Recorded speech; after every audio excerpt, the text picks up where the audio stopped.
inform the public. We have David Morrell with us. It's a pleasure having you here. I'm sorry for all the technical David difficulties. Morrell Jr. David Morrell Make Jr. sure we say that. Yeah, he from Cuba.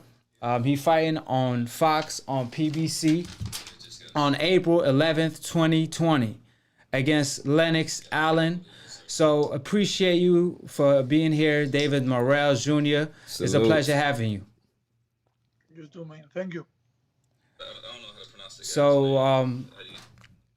So, David Morrell, you fighting on Fox against Lennox Allen. Are you familiar with him? He 23-0. This is your step-up fight, and this is your third fight as a pro. So is it too soon, or you think you're ready because of your amateur background?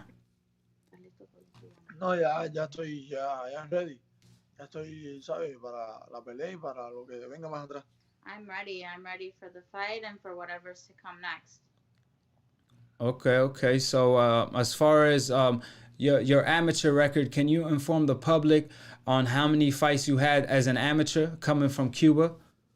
Yeah, my record amateur 125 fights. 135 for amateur, two losses. 2 losses. And one of the losses is to Cruz. And for the people that's not familiar with Cruz, Yeah. he's a gold medalist, one of the best amateur fighters at right now. And David Morrell had a close fight where the fight could have went either way. Now, what do you remember from that fight in particular, and how you recall that fight, and what did you take from it? No, me ve mucha experiencia positiva y nada negativo.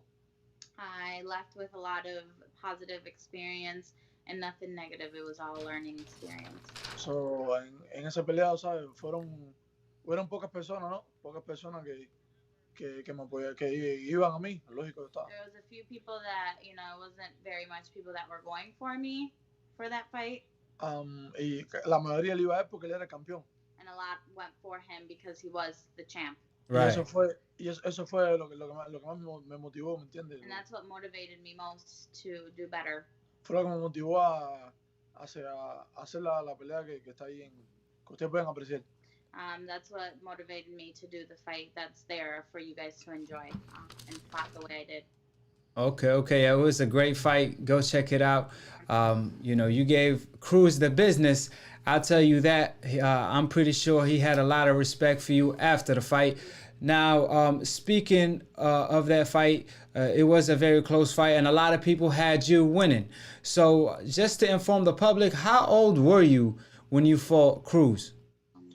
Yo, I am 17 years old. So. Oh, you was a youngin. Yeah. Cruz, 28. Okay. Right now, I don't know. He doesn't know right now, but he was 17 at the time, and Cruz was about 28. Okay, so as far as you from Cuba, and there's a lot of great fighters that came from Cuba, from Rigan Diaz to Gamboa, and the list goes on and on and on.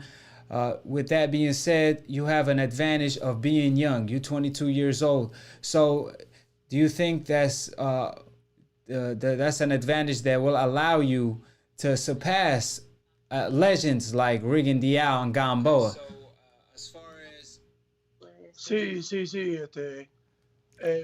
No es que sea mejor ni menor que nadie. It's not that I'm going to be, less than anyone or more because of my age.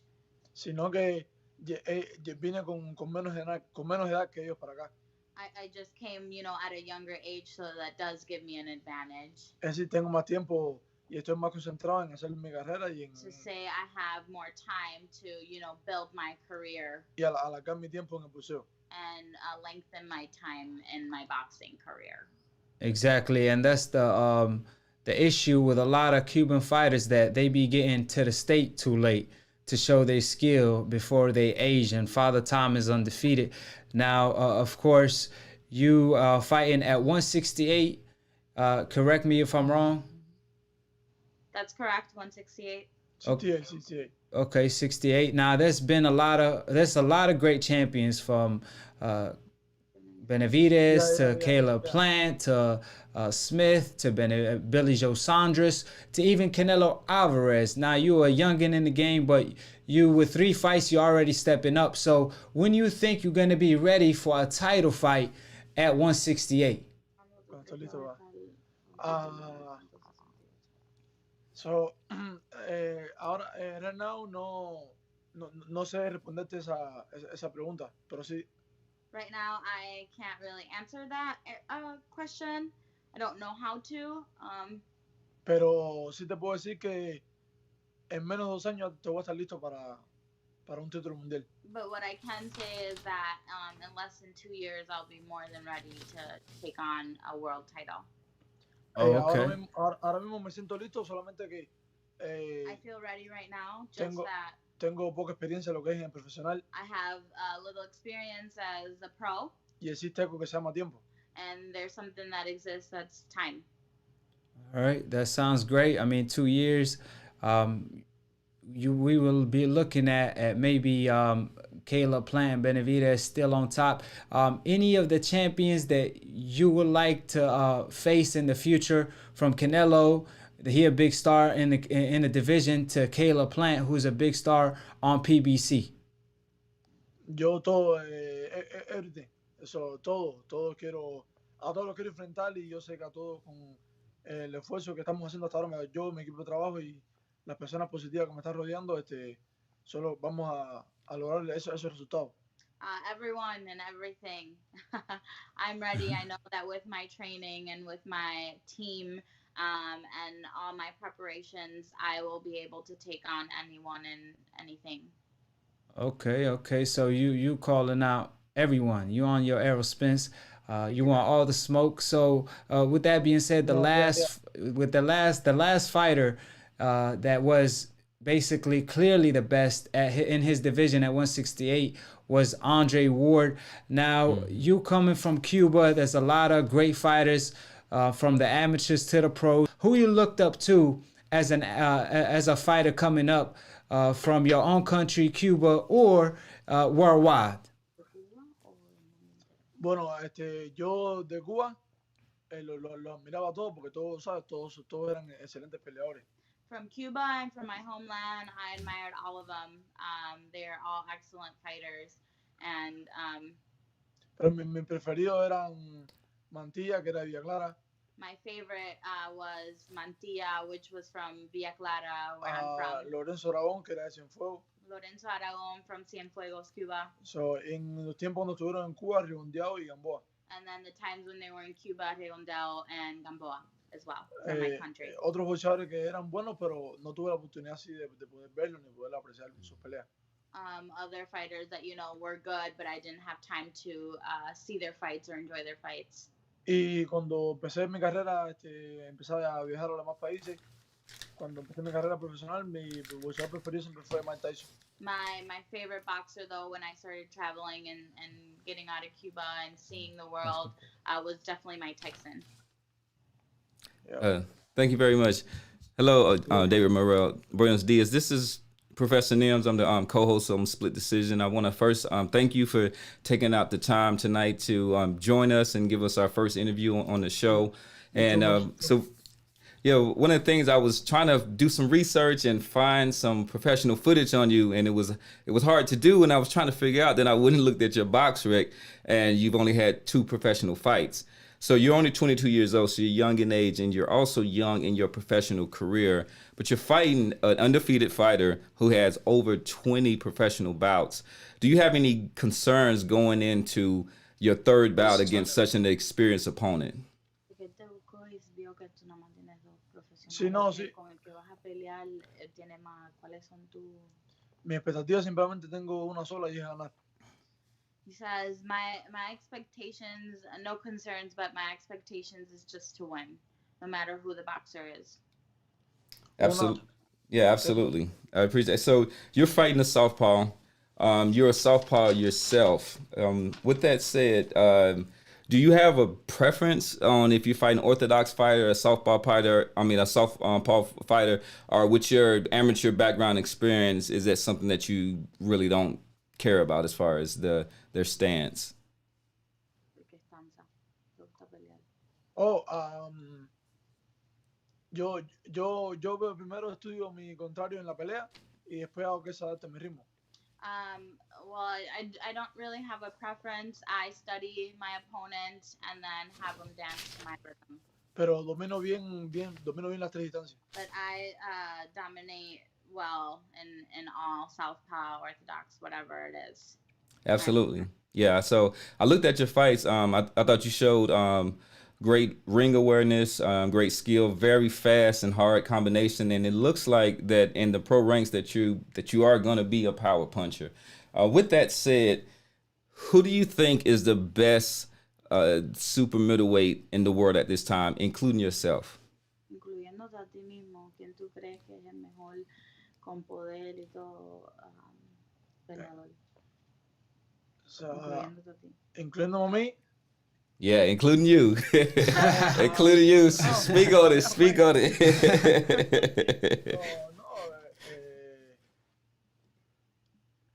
Yo. Me?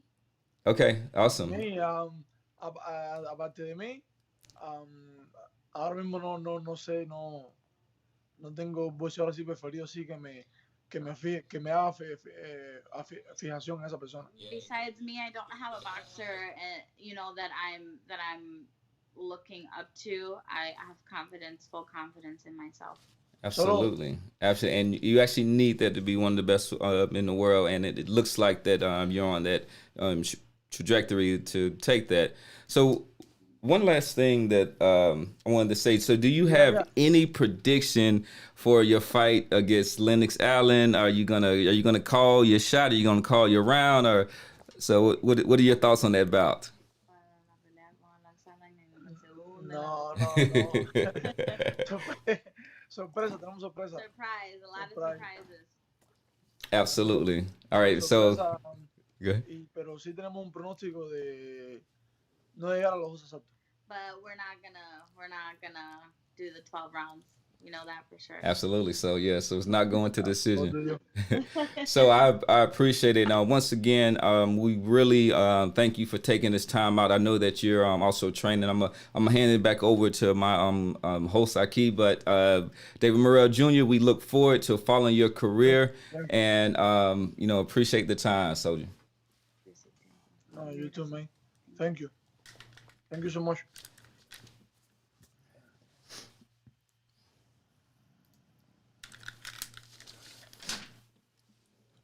David Morrell. So I just wanted to get your thoughts on, a fight that split decision is built on, and of course you said one of your favorite fighters is Mike Tyson. So Ali versus Tyson, who you have in that fight? Split decision. What it is? Morrell, tell us. Let us know who Morrell has. ¿Cuánto tuviste en esa decisión? Fue Mike Tyson con Ali. No, 100% Mike Tyson, man. 100%, okay. Yeah. So, cada boxeador en su tiempo. Every boxer in its time. So, Mike Tyson en su tiempo, Muhammad Ali en el suyo, eso. Pero my favorite is Mike Tyson, 100%. Pero en esa pelea. Oh, en esa pelea. In that fight. He said every boxer in its time. Mike Tyson in his time was the best. Ali in his time was the best. Yeah, it's different eras. And I clarified for that specific fight. No, en esa pelea, so Mike Tyson, man. Mike Tyson for that fight again. Okay. Mike Tyson is one of the best that did it coming forward. Now, as far as your style, for the people that have never watched you before, I heard that you was an orthodox fighter, but in Cuba, they prefer southpaws. So can you describe your styles for the fans? Are you a boxer puncher, a brawler, etc., etc.?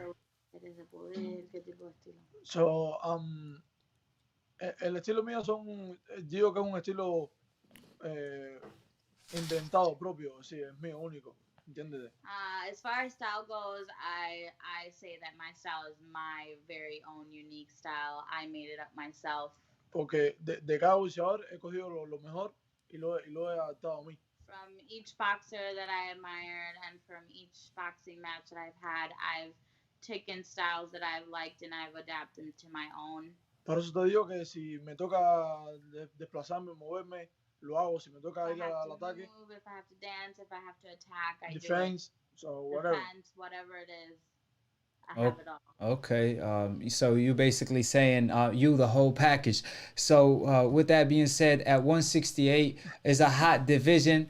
I know you're very humble fighter. You rather prove it in the ring than talk, but a fighter out there that you would prefer to fight, either you like him stylistically or whatever the case might be. Do you favor a fighter that you want to fight in the future? Maybe a dream fight with Canelo Alvarez, or a classic fight with Benavidez, or maybe a Caleb Plant fight where it's going to be a boxing match. Do you prefer any of these names?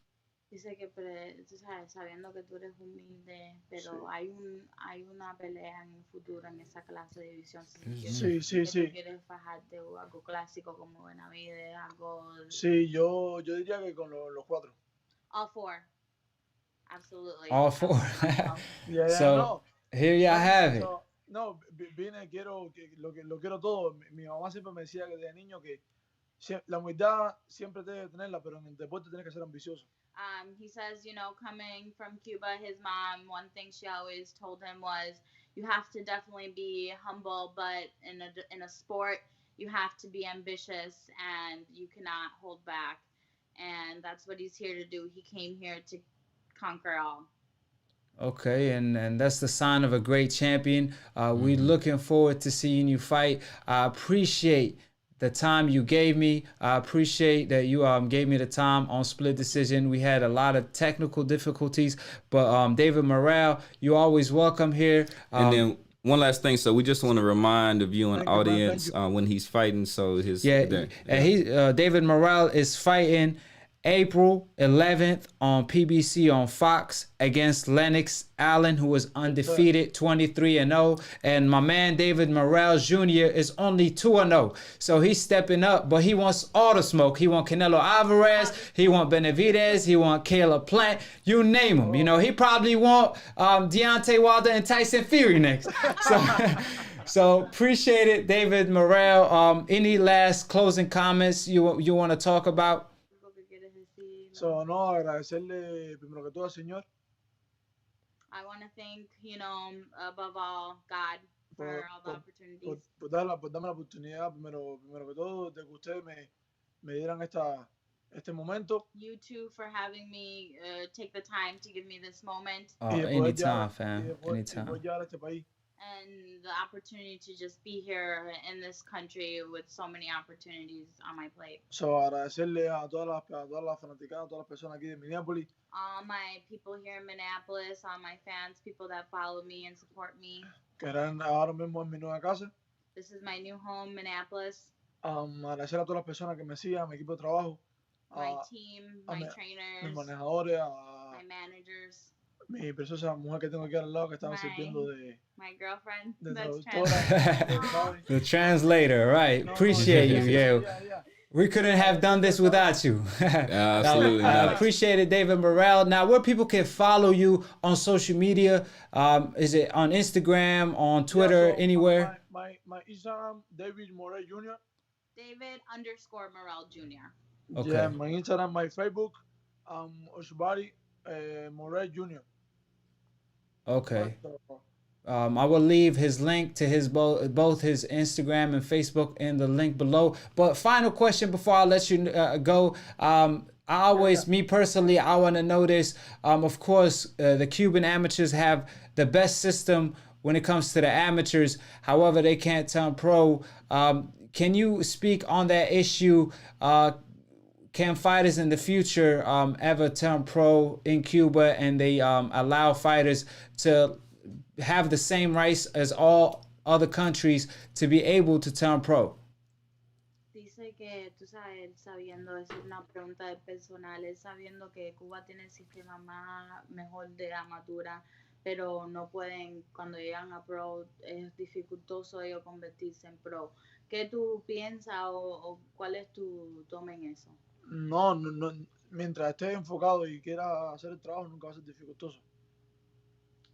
Pero en el sistema, la pregunta es, en el sistema, ¿cómo tú piensas que, tú sabes, eso puede cambiar o que Cuba pueda hacer como los demás países teniendo ese sistema pro? Man, no es porque sea mi país, pero si Cuba tuviera el mismo sistema pro de todos los demás países, pues yo diría que sería mejor.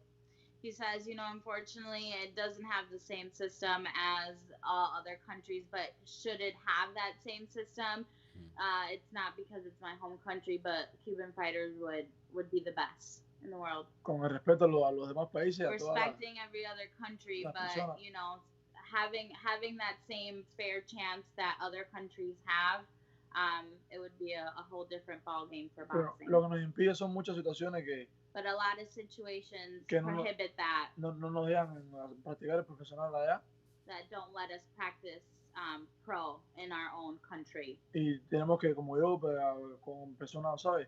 Menores de edad o otras que ya vienen mayores, pero bueno, alejarse de su familia. And then it leads to people like me, like myself, where you have to, you know, get out and leave your family and leave everything behind to potentially obtain a better future, which is very unfortunate.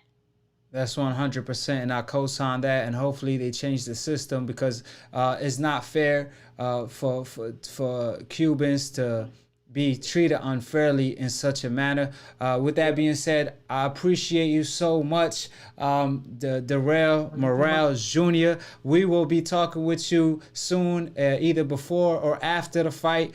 You always welcome here. You made your debut, and the first fighter that we interviewed on Split Decision is my pleasure. Me and Professor Nam, man, we had a great time talking to you, and Peace. We're looking to speaking to you again. No hay problema cuando ustedes aquí a la orden, ustedes simplemente llaman y yo voy a estar aquí.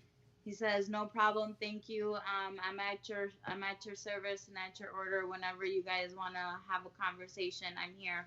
Y muchas gracias por darme la oportunidad de salir en su programa que es espectacular. Thank you for for giving me the opportunity and being that first on your show. I appreciate it very much. Oh man, it's a pleasure. Thank you so much. You too, man. Peace. Thank you. Thank you.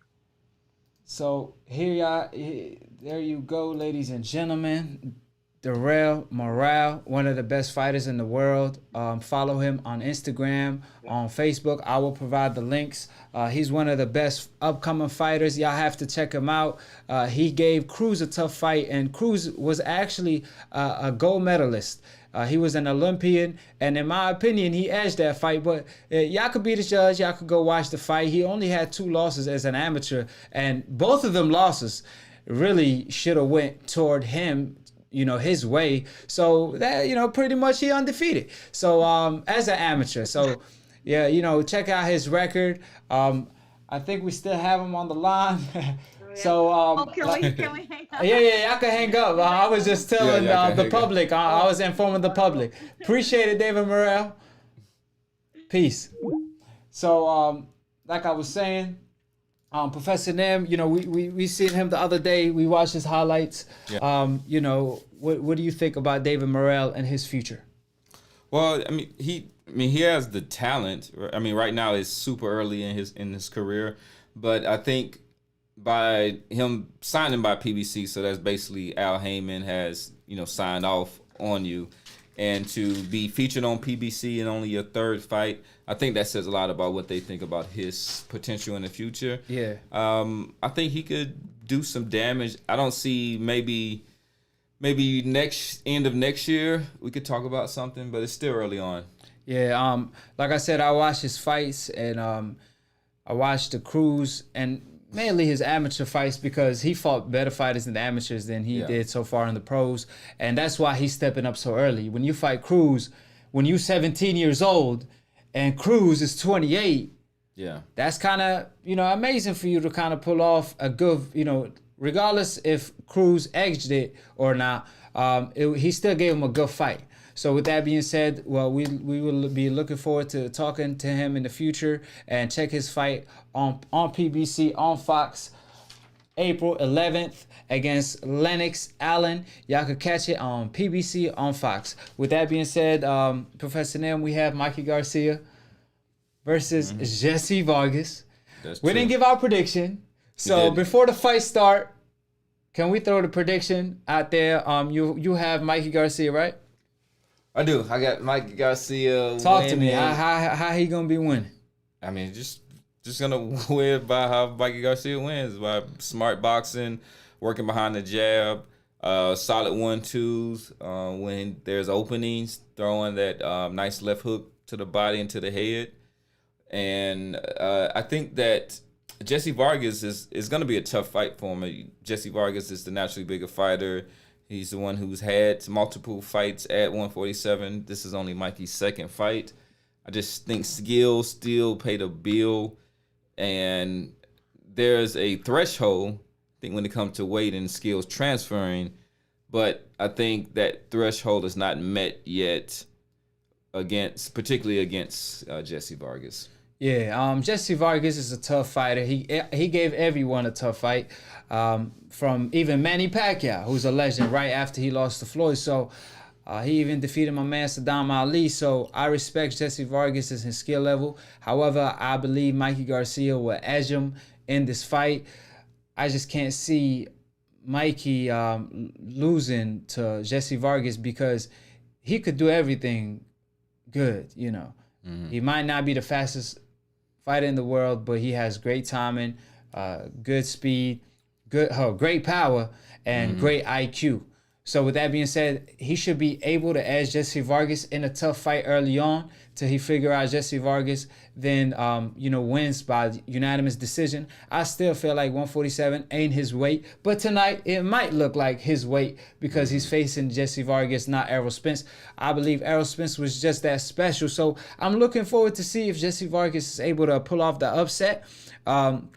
With that being said, I just want to announce to the public that we still going to have our regular episode tomorrow, which is Split Decision, episode 24.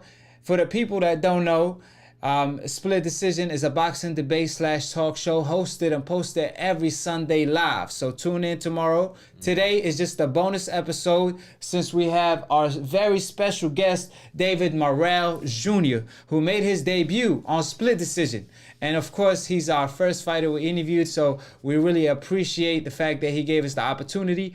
And 3P, talk to me, man. You know, how we been feeling.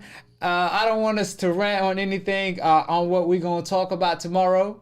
I want them to wait, you know what I mean? However, as far as... it's a lot of conspiracy theories, though. So what they talking about in the comment section? In the chat, what they talking about? I don't know. So apparently Fury's gloves came from Mars. And, so what do you say to all the people that say that it was turning 60 degrees or something like that? If you watch that was from the first fight. And then so sometimes he is loose with his wrist. You didn't see that in the second fight. They showed the video and I'm like, guys, look at it. That's from the first fight. So it's getting bad for the bomb squad. I think even with Deontay, he didn't really help himself.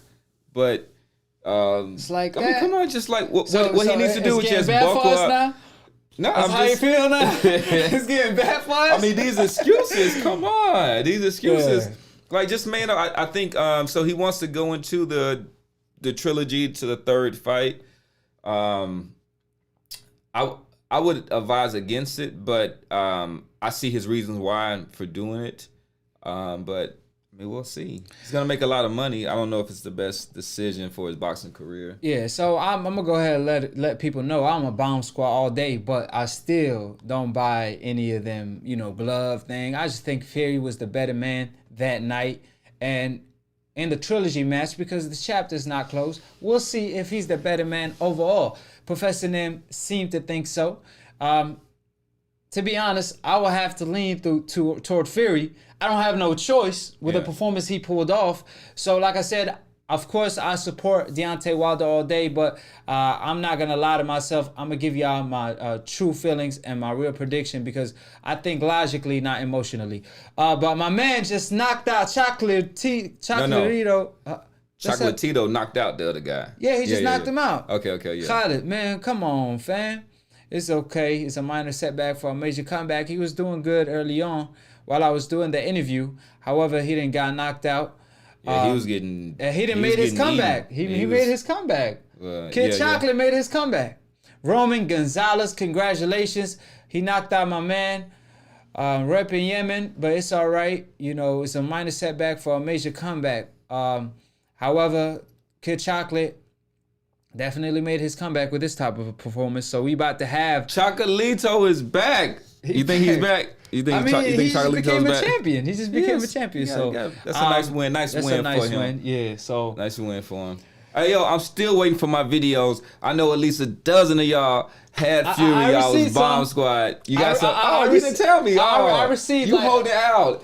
Oh, wow. You see that? Wow. You ain't gonna show me the videos. Yeah, man. I'm too hurt. That was my reward. I'm too hurt to remember. Yeah, well, your reward, I did it in front of you, in front of 20,000 people watching. I put bets out there. I'm the one that said send in your videos if you lose. I was gonna do mine live, so they send in the videos. I don't even get. All right, that's all right. I see how you do. So for the people in the chat that's saying, your boy, he got busted in the past. Who? Talking about a sparring partner. Like his sparring partner was like, "Oh man, he don't be wearing padding." What do you think with them comments? Because remember that incident. So what do you think about the people that brought that up? I think it's ridiculous. I saw one man that was clearly the better boxer, and he had a good strategy, and he made it work. Come on, like let's not go there. In a sense, but I'm not gonna act like I don't remember that there was a rumor about him not having fully padded gloves in a sense.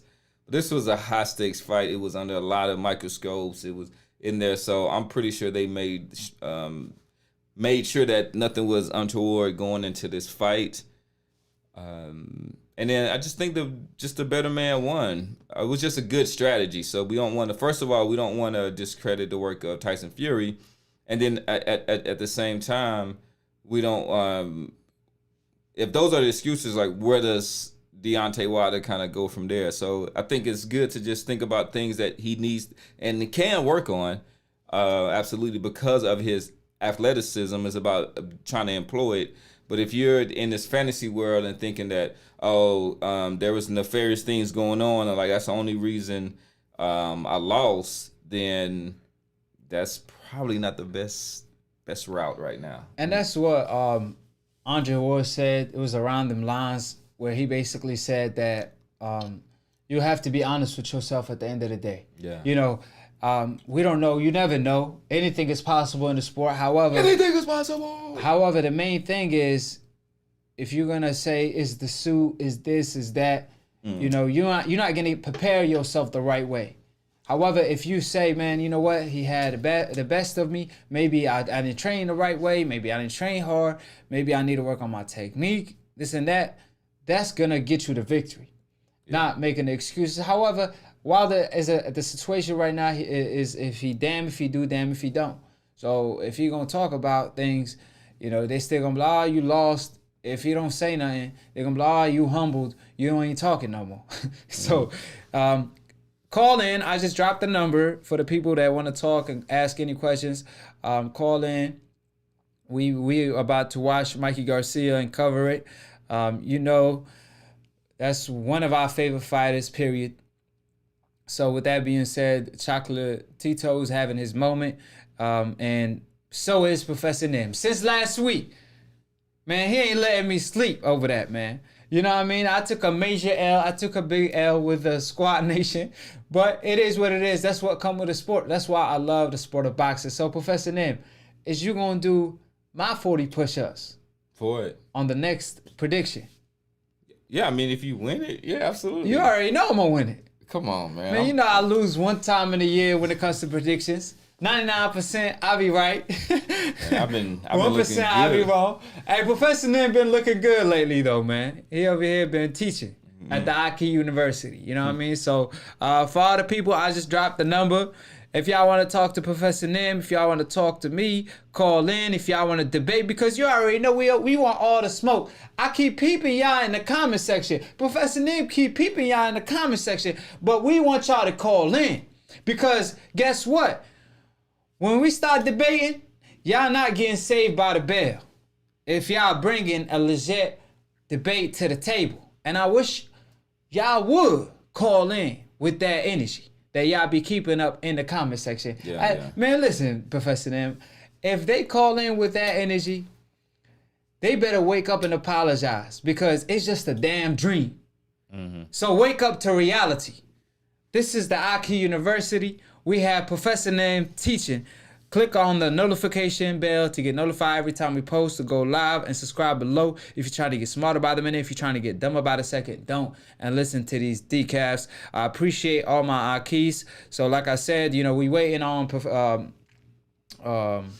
Jessie Vargas versus Mikey Garcia. So talk to me, Professor Nim. So what we have going on, So, right now, we just finished up our first interview with David Morrell Jr.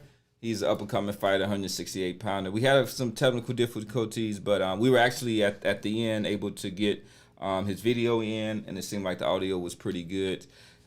He seems like one of the kind of next things coming up from Cuba. Probably from just kind of top prospects. I think they're definitely fast tracking him on the way to a title. And you see what he said that he thinks right now, even though he doesn't have the record or the track record, that he is the best 168-pounder so he got the confidence. World. He got the confidence. He has a confidence. He has a pedigree, and he passes the eyeball test when you see him. But even though this is a step up of competition, I did a little bit of investigating, and the guy he's fighting hasn't been particularly active throughout his career. He started fighting, I think, in 2004. He's 35 years old. His last fight was in 2019. I want to say in February, like February the 15th of 2019. But he is undefeated. He didn't have anybody's name on his record of note except for Darnell Boone, who he had a majority draw with. So that's not too bad, having a majority draw with Darnell Boone, who doesn't have a really nice, flashy record, but he has some really key moments throughout his career and dropping people. He dropped Andre Ward. I think he knocked out the guy from Canada, like early in his career. His name is and the guy that dropped Andre Ward, that's it right there. You have a draw with him. He caught him with a nice uppercut. And that Andre Ward, one of the best periods. Adonis Stevenson is a guy who I was thinking about. I'll go and verify that, but I think he knocked him out. He knocked him out. I think he did. So with that being said, we have a caller on the phone, 520. How you doing, Akhi? Who this is and where you calling from? Yeah, I'm calling from Tucson, Arizona, man. I'm just seeing who you guys got going. Jessie Vargas or Mikey Garcia, and to tie back into the Tyson Fury, man. I think he's got Wilder's number, man. I don't think Wilder's gonna improve from here. He's already 34 years of age. It's like, what more can you learn? He don't have no head movement. He can't fight on the inside. I mean, Tyson can do it all. He's only gonna evolve. What do you think about that?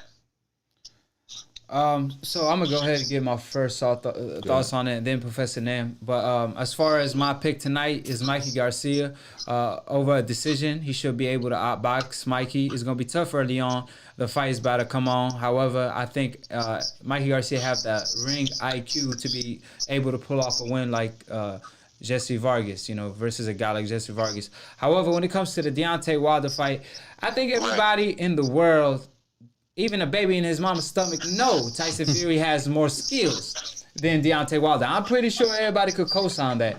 However, we all do know as well that Wilder has that one-hitter quitter. So if he's going to win in a trilogy match, it's going to be by being able to land that KO.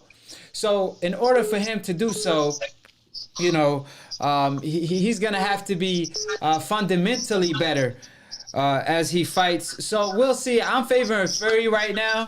I gotta see Deontay Wilder mindset and the way he's gonna be able to improve. You know what I mean? That's my take on it. What's your take on it, Professor Nam? So with the Mikey Garcia fight, I'm gonna take skills over kind of more experience at that weight and just being the bigger guy. I think that Mikey Garcia, he's going to get pushed. Jesse's going to come forward the whole time. He's going to be on his front foot, but I see Mikey Garcia outboxing him, not really hurting him. I haven't really seen him hurt too much. And then, of course, with the Wilder and Fury, I think not only is Fury one of the just better, I think, than Wilder right now. I think Fury might be the best heavyweight in the world. He just, his last fight, I watched it. I watched it probably about 6 times, and there's some real subtle kind of genius things that he was able to do in the ring. So if he's got some mental health issues. If he can kind of get over that, he can reign for a while, I think. Okay. Well, appreciate you for calling in, Akhi. Last thoughts before I let you go. Real quick to that Mikey Garcia, man, on Jessie Vargas real quick. If Jessie Vargas can fight the same fight that he fought your boy Akhi, like Saddam Ali, man, he's gonna be giving Mikey fits if he boxes him and goes from side to side. I just wanted to put that in there.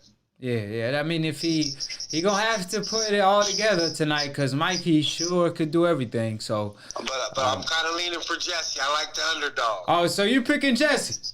Yeah, I'm picking Jessie. All right. So make sure you call in tomorrow now, because I want to see if you got your prediction right. What time you guys gonna be on? We going live tomorrow, 5 p.m.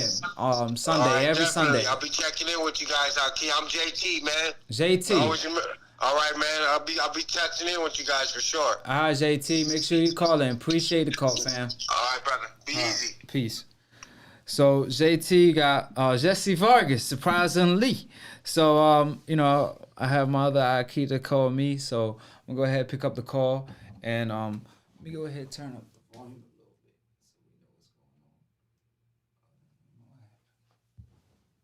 so we know what's going on. What's his voice? How you doing, Akhi? What's up, What's up, Ak? Who this is? Where you calling from? I'm Satavius Walker. I'm calling from Flint, Michigan. What's good? Okay. So can you turn on the volume from your computer or anything? Because I'm getting a voice loop. Yeah, feedback. Yeah. I turned it on. Yeah, appreciate it. How you doing, Akhi? What you want to talk about today? I appreciate the call. Man, I was wondering if you think Mikey really gonna pull it off. So you picking Jessie? Yeah, I'm picking underdog. Wow, everybody picking Jessie. So I mean Jessie has the work ethic. If Mikey thinking the welterweight division is still sweet, and he probably, if he overlook Jessie to look at Manny Pacquiao, he could be he will get surprised tonight, because I believe Jessie Vargas is one of the best fighters that comes prepared. So if you don't take him seriously, he will definitely pull off the upset. But I think Mikey's skill level and his brain and his IQ should be able to pull it off for him. You know what I mean? So I think I give it to Mikey, but I wouldn't be surprised if Jessie Vargas win. That's for sure. I got Mikey. Mikey right now is fighting for an opportunity to be in the Pac-Man sweepstake. He knows he can make probably like an 8-figure payday. So that is a lot of motivation. We'll see if he does the AB. I respect what you're doing, man. Keep it up. Appreciate it all day. All right, 100. So surprisingly, people are picking Jessie Vargas. People do want to see the underdog rise. I'm just wondering, how come they don't want to see my boy Deontay Wilder pull off the win then? I mean... No, he was actually the favorite. I think he was like a 135 Wilder favorite. was the favorite? I think he was a slight favorite. Wow. You sure? Yeah, because think about his last 2 fights since he fought Fury, and Fury's last 2 fights. But a lot of people, they had Tyson Fury winning the first fight, so I was assuming that they will keep the same energy with the rematch. So with that being said, I appreciate everybody in the chat. I threw the number out there. Call in. If y'all want to debate, y'all been wanting to catch Professor Nim and me talk about we don't have enough time for y'all when it's split decision. Episode 24, we about to complete 2 rounds. Weaving. Like some of y'all don't even know what bob and weave is. Y'all think it's like some kind of a wig haircut. They be like, Bob weave. Like, what's that? We got the moves out here. You got to move your head, and you know what I'm saying? You got to think 2 moves ahead. You got to be strategic, but you also got to make sure that it's based in facts and it's based in reality. What is reality? That's when you have facts. 100. Preach, man. Keep preaching, because at the end of the day, we're out here debating. We don't even got to scratch, and we came from scratch. You know what I'm saying? So at the end of the day, call in. It's looking like it's gonna be a blue corner tonight. You know what I'm saying? You got the red. I think it's. I mean, you ain't picking Jessie Vargas. Jessie Vargas is sitting on the blue corner. You ain't picking him. Maybe he go win. So I think the red corner gonna win tonight. I'm not sure if he gonna get saved by the bell. However, I do want to knock out a decaf tonight. You know, I wish y'all will call in. Man, make my dream come true. I see y'all in the comment section talking that ish, but y'all don't want none of this work. You know what I mean? Man, they don't want none of this work. I feel like AB today, anybody can get it. You know what I mean? With that being said, I appreciate everybody in the chat. I think my man Real Rap is at work or something. Yeah, Real Rap, appreciate it. He did give me some props. You know what I'm saying? We got to come fresh with the blue. You know. So good love. Hit us up if you, you know what I'm saying, you get a break. Yes, sir. Nah, look at that. He got on the red just scarf. I was like, hold on, he looked like he in the red corner. No. Yeah. He always do that. You know, that's I think Chavez Senior. Yeah. Chavez Senior put that in style, you know, coming into fights and stuff like that. But like I said, going to the comments. So Edgar Hernandez, shout out, appreciate you joining us. He says, I got Mikey. Money J97 is about to be lit. I think Mikey gonna win. Akhi, Professor Nins, you guys are shit. This JT, appreciate it. Watching it right now. Yeah, smash the like button. Tyson wins against both G's. How you doing, Akhi? Who this is? Where you calling from? It's Real Rap, bro. What's good with it? Real Rap, man. Where you been, fam? I see you in the comment section. Salute all day. Now, first of all, we gotta start it right. So, Real Rap, you gotta lay it down. You know, like it's a freestyle. Who you picking and how you picking them to win? It's a freestyle off the dome, off the dome. And Mikey. You got Mikey? Out of who? Out of Vargas and Mikey. Yeah. Vargas and Mikey. Yeah. I mean, to be honest, bro, I obviously didn't like Mikey's last performance against Errol. You know what I'm saying? The Truth. Mm-hmm. Spence. You know what I'm saying? The Truth, Spence, you know, so I don't know. I'm probably go for Vargas, man. I know Vargas. Vargas against Mikey. Yeah, okay. No doubt. Yeah, I mean, so he did, but you also know that Errol is the Truth. He came up. So I was saying that Mikey has good skills, but with skills, there's a certain threshold as far as like weight, and then the kind of quality of your opponent. And I think that Mikey was clearly beyond that threshold. I think that with Jessie, I think he could be okay. We'll see. What I think Jesse's gonna be coming forward the whole time. He better. I thought he had a little bit of stamina issues against Broner.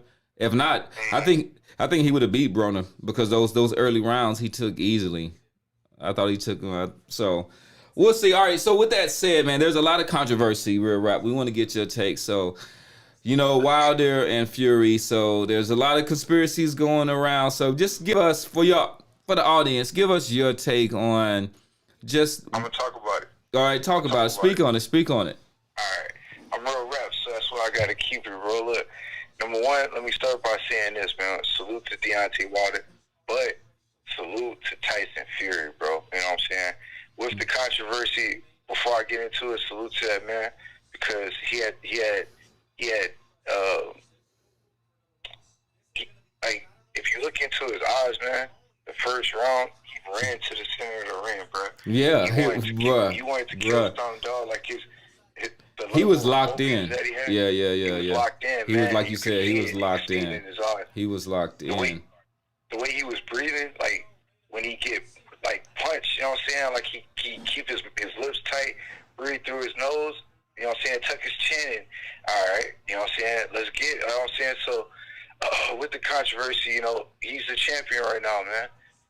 He's the best heavyweight in the world right now. Yeah, I think so. So, I think, yeah. So I gotta say it like that, you know what I'm saying? Because you know, I like when the best fight the best. But with the controversy, I personally broke it down. I didn't want to watch anybody else's breakdowns, and I saw it. I didn't want to, you know, give it to the excuses, man. So I broke it down myself, and I saw it. You know, I broke it down to debunk the excuses, but then when I actually, you know, slow-moed it on the 72-inch LG, you know what I'm saying? Big boy style, you know? Yeah, you studying real quick. Yeah. Okay, all real praise quick. to the Most High, you know what I'm saying? All praise. Like when we broke it down, bro, I noticed that his laces. See, people are using pictures and footage from the first fight. You know what I'm saying? Because his tape was white, and there's a still photo. I'm gonna DM it to Akhi. There's a still photo out there that's going around the internet where you could see like the laces are loose. He did the same tactic, I guess, but the laces are loose, and he's making a fist. Well, when I broke it down, the laces were loose, but he wasn't using a fist. From what I saw he was using like the hard part of his palm. You know what I'm saying? And what he was doing was he was jamming his palm into like Deontay's face, and as soon as he jammed that palm in there, he could come over with the overhand right. And when I watched it in real time live, I thought he was doing like a flick jab, like just kind of throwing it, because I was like, bro, his distance is impeccable, because the way he was throwing it, from what I saw, was he throw it, open his hand up, and it would just like barely flick Deontay's nose, you know what I'm saying, kind of, or sometimes he would push it in, but I never saw the push until I slow-moed it. I just saw the flicks, and like I said, I saw at the end of the fight, when he got picked up by his team in Sugar Hill, I paused, and that's when I saw it on the right glove. The laces were tight, you know what I'm saying? Everything was legit. And on the left hand, when he was up in the air, like I said, that bottom lace under the partially like hanging, not noticeably, but it wasn't like, you know, as tight as the right side was. Yeah, and see, the key behind everything you said is that Tyson Fury was just, you know, skillfully on another level, because, you know, it's one thing people want to blame on the gloves or whatever they want to say, but you have to keep in mind, Tyson Fury looked at Deontay Wilder, and after he gets hit, he realized that Deontay Wilder be falling off balance from the first time they fought. And he continued what he did in the 12th round. After he actually got dropped, he got up and he kind of hurt Wilder at a sequence, or Wilder was gassed out. And after that, he realized, I could back up Deontay Wilder. I'm the bigger guy. You have to realize that, you know, Tyson Fury was 273, maybe 280 the night of the fight. He outweighs Deontay Wilder by 60 to 70 pounds. That's huge for the heavy. I'm gonna touch on that. Yeah, touch on that. Yeah, you go ahead, touch on it. Had Wilder, you know, look, hey, since we're looking at pound for pound, everybody loves to talk about pound for pound. Had Wilder been, say, like a lower weight, that's like a bantamweight, you know, fighting a middleweight, or, you know what I'm saying, like almost, you know, like a light heavyweight, bro, like with the pound discrepancy. Like, of course, you know, if you're, you know, high 220s, 230, you know, like you got a man, you know, who knows, bro, 280, 285, you know, he's getting you in a clinch, you know what I'm saying, and he's putting that weight on you, putting you in a headlock. That's a tactic, you know what I'm saying? Yeah, gassing you out. Complaining about it, but yeah, you know, if Kenny Bayless ain't calling it, which look, I'm not one of them hindsight 2020 cats. I didn't want Kenny Bayless. Like, I wanted Steve Willis, bro. You know what I'm saying? Because I know, bro. I know how Kenny Bayless is. He never allows, you know, inside fighting, man, ever. You know what I'm saying? And you know, if you look back, bro, like I said, I went back. At first, I gave Wilder rounds 1 and 2, but when I went back and watched the fight, I could only really give him like round 1. was real close. You know, it was basically like a shutout. And he never had his legs, bro. That's why, like, you know, I love my brother, dog. And it wasn't as hard to watch, like, you know, third and fourth time, but watching it live, I was like, yo, stop the fight. But watching it back live, you know, I'm not gonna lie, like, I had a difference of opinion because it didn't look as bad, but he just, it wasn't gonna happen, bro. Throwing one punch at a time when that man is that sharp, Fury's that sharp, you know, like, you're not gonna get that right hand in there. Yeah, it was Tyson. Yeah, it was Tyson Fury night. Like I said, it's credit to his defense. People have to realize that he did a tremendous job protecting himself coming forward because he controlled the range, and that's something you touched on. It's more than one thing. It's like even his reflexes. It's the fact that he used his weight, like you said, like even in the inside, leaning on him.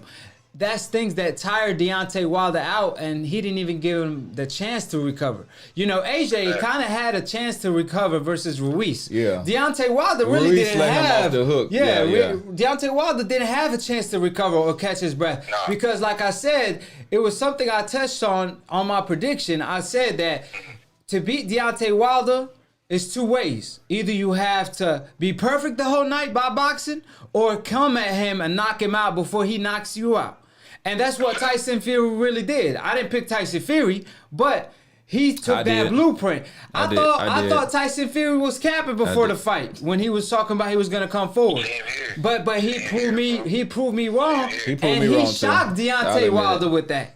Yeah, like Professor Nate, he really shocked Deontay Wilder with that. So as soon as the fight started, you saw that Tyson Fury, as soon as he took it to him, he didn't fold under pressure, but it surprised him where it took him off his game. Yeah. And he didn't fight at the pace he wanted to. He was reaching, and he was telegraphing a lot of his blows more than usual. But since when Deontay Wilder, I mean, who the last guy that fought at 6'9", 283 pounds with that skill level coming at you? You know what I mean? That's Ortiz showed a little bit of that. Yeah, but he's not taller than, and he's not bigger and taller than Tyson. He's a big dude. He's 6'4", 6'5". And Tyson Fury in his prime too. Yeah, but he 29. He was going to that body, and then I think Tyson saw how effective that was. So, real rap. I will say one thing. I watched this fight at least a half a dozen times, but I do see where you could give the second round to Wilder. At first, I thought it was a complete wipeout, but and then that actually kind of showed a lot, like because he was off his game in round one just because of the tactics that he wasn't used to, but are prepared for. But in the second round, he was landing good jabs to the body and right hands. It was still close. Right. Like Tyson did a lot of good work in that round too. But I do. It was a good. I watched it, like picked it apart, and I could definitely see him getting that second round. But nothing much besides that to really kind of work off of, but just his heart. I mean, he showed tremendous heart. He showed tremendous heart. Yeah, he showed tremendous heart.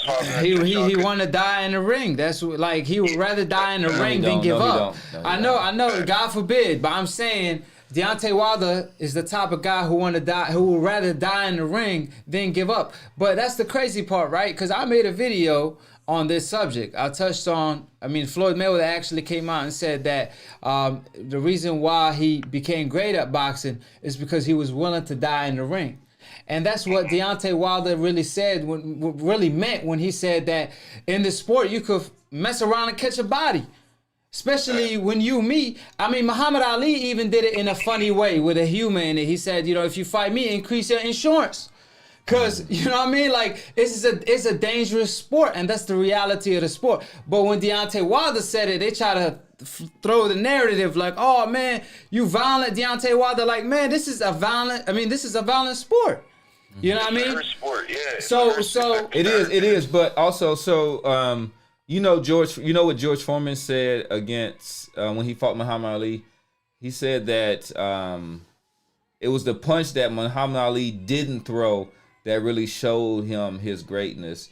Because when he had George Foreman kind of spinning around, like Muhammad had him ready, clean his clock, had a right hand, and you see, and then he just kind of like let him fall because he knew he had it. And he did show that compassion. He showed mercy too. And he showed mercy. And what's crazy though, Muhammad Ali was the same guy in the 14th round in the Thriller in Manila. Manila, yeah. In the 14th round, he said that was the closest thing to dying. However, he got up. And it was actually Frazier. The reason they stopped the fight is because Frazier couldn't see. Yeah, his corner wouldn't let him out. Yeah, so because of that, Muhammad Ali, he still got up even though he felt death. Because that's how bad he want to win. Yeah. So it's a dangerous sport. So like I said, when Wilder says these things, it's real. It's a dangerous sport. That's why we have to give the fighters their respect. So on new media, when we give fighters their respect, it's because, they put in their life on the line. Their blood and sweat and tear. So when they, people want to overpraise one fighter and not give the real fighter the one that ain't been avoiding, that fought everyone. They don't want to give him the props and the credit he deserved and earned through blood and sweat and tears. So that's what we preach in new media. We not here to create confusion. We over here trying to restore order and maintaining it, because old media, man, they messed it up. They messed up the recipe. So we over here trying to cook it up. You know what I mean? Hey, look, bro.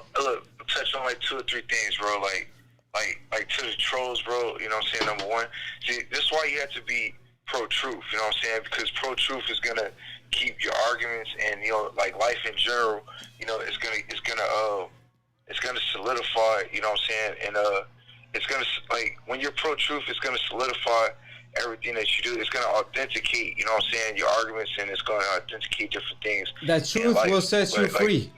Exactly, you know what I'm saying? The truth will set you free. This is the thing about it. Fury won, right? But Deontay is getting all the pub, bro. He's getting all the publication. He's getting all the attention, because everybody knows, bro. Like, when they say, like a great American boxer, and Larry Merchant was trying to be slick, you know what I'm saying? Because he knows, bro, the narrative that old media throws out with the Great White Hope. He's trying to make it seem like, like that's coming. That's coming next episode. That's for sure. Cause we're gonna give you a call on that one, because we're gonna talk about that one in tomorrow. So we're gonna save it to tomorrow, because I got a lot to say. Professor Nim got a lot to say. I know you got a lot to say. And the fight biter, come on. So we're gonna talk about it tomorrow though, and I'm gonna give you a call. So like I said, appreciate it, real rap. Like I said, you always give it the real way. So I appreciate the love and support. Got to. Hey, look, bro. It was one other thing, bro. Before this fight, come on, man. The thing about the pound for pound, like, this is a credit to Wilder. If Wilder didn't fight anybody, bro, you know what I'm saying, then how is Fury number 7 now with a Wilder victory? It just doesn't fit right.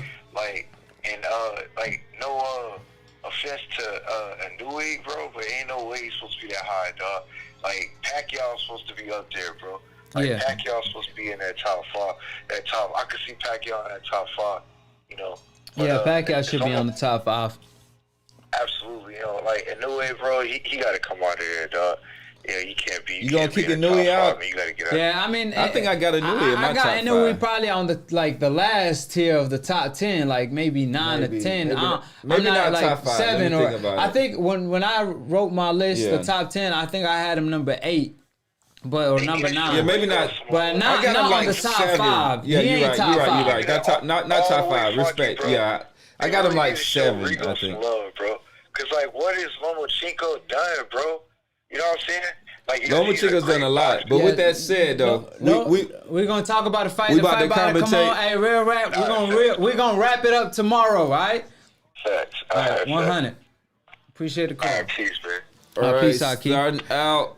Peace, real rap. Look like Jessie Vargas kind of has gathered up a nice. He gathered up a nice sweat. He looks calm. Oh, he looks I like thought he's trying to say he got butterflies.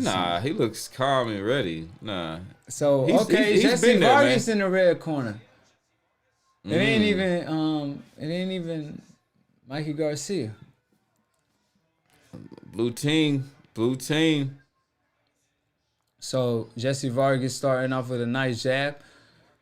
You know, It is, but yeah, say he's gonna try to take the center of the ring. Walk him back. Nice jab. Mikey Garcia is kind of reading Jessie Vargas. He's probably filling out. He hasn't thrown a meaningful punch yet. He haven't thrown anything yet.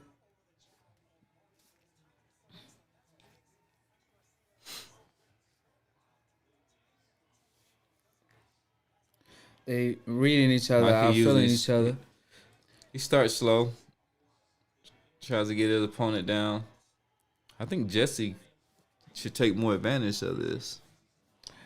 Yeah, but that's what Mikey does. He reads you in the first couple rounds, and then he kind of likes to capitalize in the third round. But he usually sharp early on. Ooh, that's a nice hook. I don't know if just Mikey caught it or not, but he started to pick up the jabs a little bit better. We'll see how effective is Mikey Garcia at this weight. Mikey tried a 1-2. Yeah, it didn't work though. He didn't. He got it's still early right now. Yeah, so he jumped in earlier with a hook, but he's at least starting to think about what he can do on offense. Yeah. Jessie's good. Just been probing with the jab. See, I like that. I mean, this is what I kind of wanted to see him work it up and down. Ooh, he's definitely that's a nice hook right there by Jessie Vargas. So Jessie, looks the bigger guy. Yeah, I mean, he is the bigger guy. So yeah, but it's that.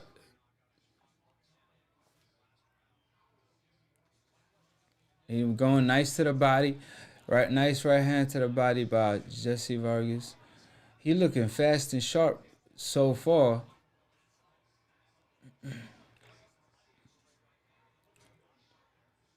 Over here trying to focus on Manny Pacquiao. Ooh, Jessie Vargas threw a nice left hook right there.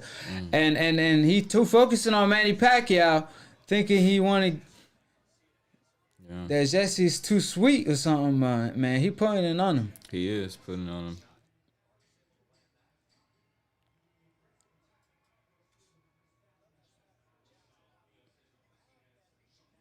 It looks like that TV up there. His TV is on here. Is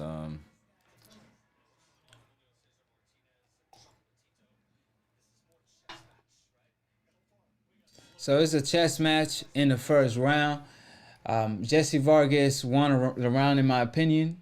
Yeah. It was easy Jessie Vargas round. Mikey's kind of filling him out, reading him, but you kind of need to get it together, man. I'm gonna turn this Jessie TV is off. kind of touching him a little bit. Yeah. And Mikey's is letting Jessie Vargas know he about to throw that right hand. That was a good round by Jessie. Yeah. It's still early though. It's the first round. I don't know why I took it off.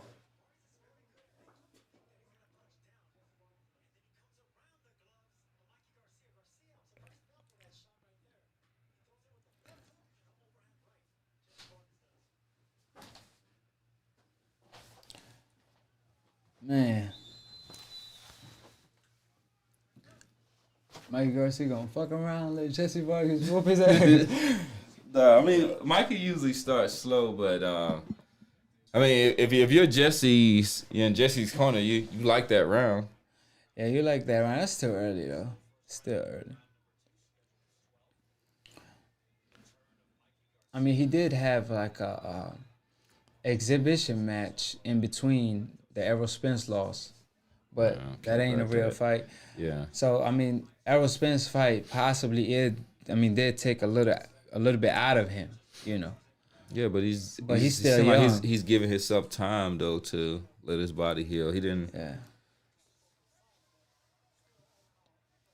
Jesse's having a lot of success though. Yeah, and he might be burning a lot of energy too though. Yeah. You know, Jessie, I mean, he has a lot of power and good speed. But I mean, he's got good power. Sometimes when he sit down on one of them punches, like he hurt Bradley with, even my man Saddam Ali, like sometimes he sit down on one. So he can kind of catch you at a opportune time, but you can never sleep. I say on him. good power. Yeah, I mean, Mikey definitely have a good chin. I mean, if you survive a 12-round fight with Errol Spence, you got a chin, man. He getting hit though. He is. That's a nice check hook by Jessie Vargas. Slight adjustments. Like he's getting closer. He's seeing some things that he can be successful with. I'm seeing slight. Yeah.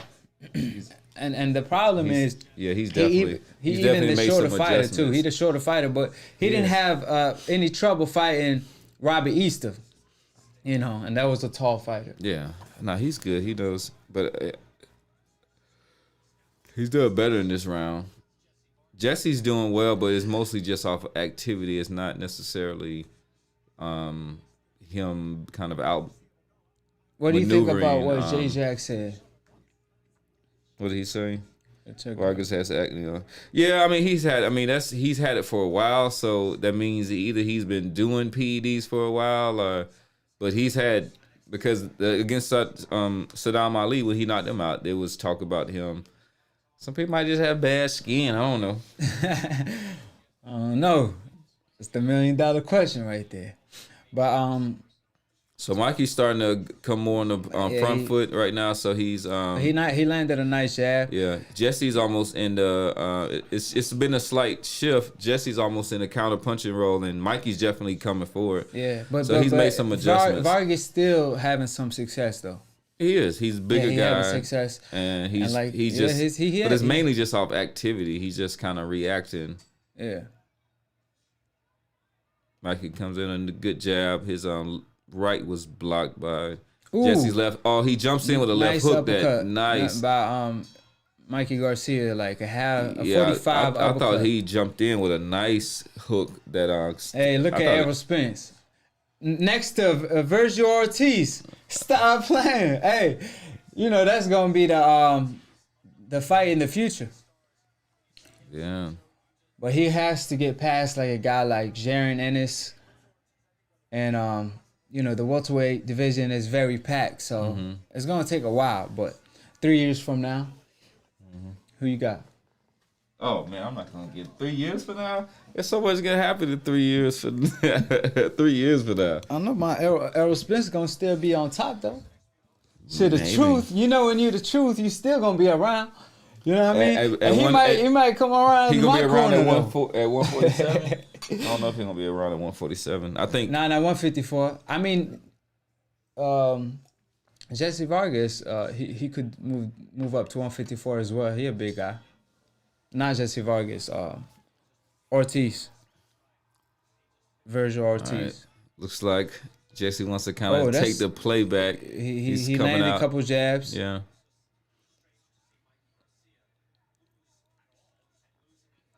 Jessie Vargas looking sharp.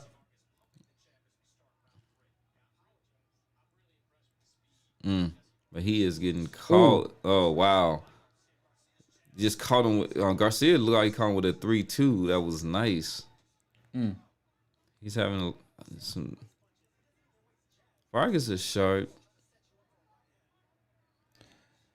Yeah. He's honed in. It's the third round. Mikey Garcia is trying to get to his rhythm, but Jessie Vargas coming sharp tonight. I mean, he throwing the jab, he varying his offense, but how long can he keep it up? Because the kind of same thing that happened with him and Broner.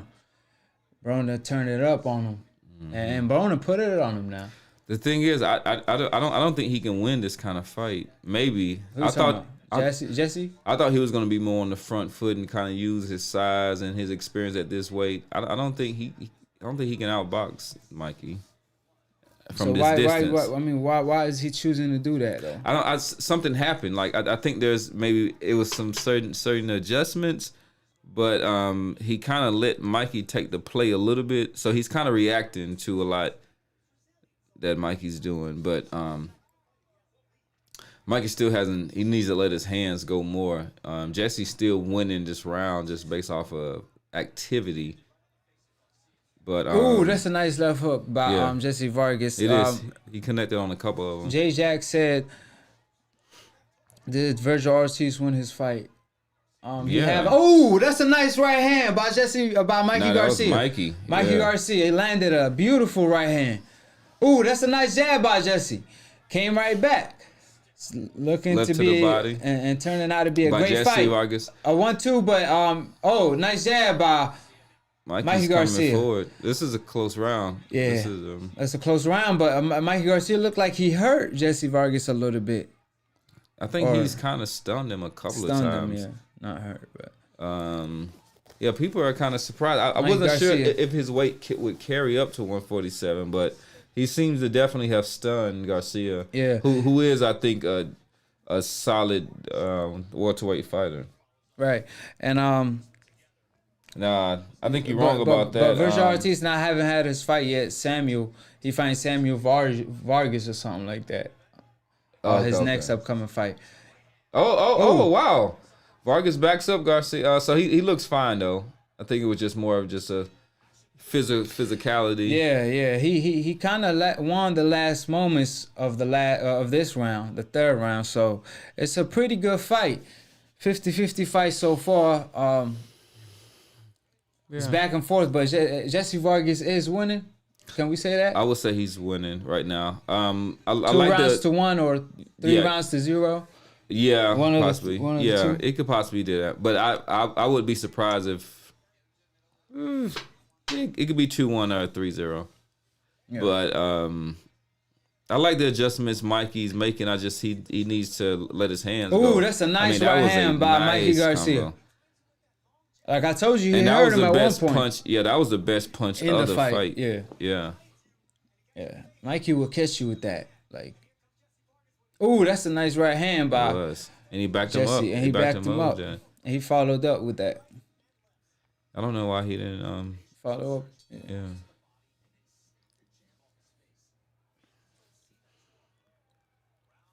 Four.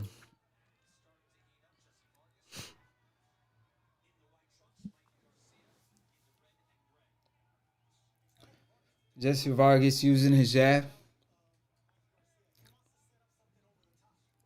Mikey need to turn it up because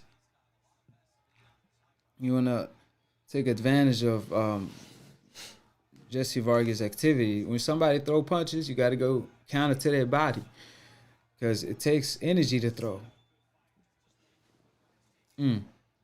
Nice jab by Mikey Garcia. Yeah, Mikey seems to like that 3-2 combo. He's got it in a couple of times. Seems to has Jessie's timing down. Yeah, he usually has a better timeline than the 1-2, but Jessie Vargas counters. Oh, his counters making Mikey Garcia think twice. Yeah, and Jessie's caught him several times with that left hook. Kind of a wing and left hook, but it still catches him pretty good. And he not seeing it coming for some reason because he ain't catching it at all. And he keeps his right hand high. He's just letting some space in there. But he needs to step it up right now, though. It's a third of the way of the fight. You know, you only do four rounds, 2 more times. Yeah. You need to stop. There you go. There you go. That's nice. 2 left double hooks. hook. But Jessie Vargas came back with a hook. Did he stumble? And he hurt him a little bit. And he coming at Mikey. And Mikey turned it around. Good body shot. He landed a couple body shots, 2 hooks to the body to Jessie Vargas. Like he got clipped. But Mikey seemed like he got clipped though. But he's coming back. He got a good chin, that's for sure. It is. Which is surprising because he got dropped by Rocky Martinez. And he's swinging wild, man, than usual. Mikey Garcia is kind of throwing that 1-2 a little bit too wild. And credit to Jessie, he having a good defense tonight.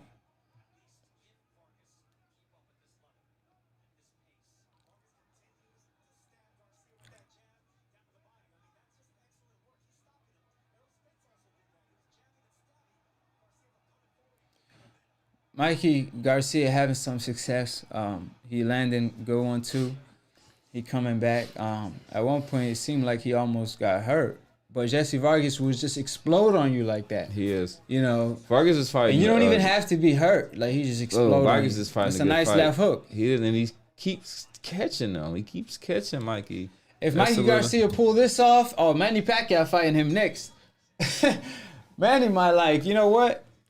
I Jesse- think I want Mikey Garcia. Jesse at has to keep this 147. up, but he is building a pretty good lead, it seems like, throughout the first 4 rounds. Hey, you see the one and only Errol Spence, You know what it is. the truth, everything that Akhi preaches, you already know. Every Sunday live on Split Decision. It's a boxing debate / talk show. So far, Mikey Garcia is looking to make his return a little bit, but it's been all Jessie for me, you know. 1 round for Mikey Garcia in between, but that's about it. Yeah, Mikey needs to go ahead and get on the gas and get on the front foot a little bit more. He's been landing that? his combinations, but Jesse's been countering well. You see right there, he got clipped, lost his balance, but Mikey has a good chin, and he got clipped again. So praise to Mikey for being able to Jesse be able to Vargas be withstand that. putting him in a position to be uncomfortable to be able to get hit. Yeah. You know what I mean? And land on him, you know. Mikey Garcia usually never that off balance.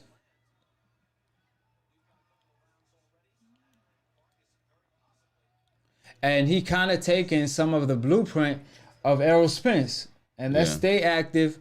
Don't let him think.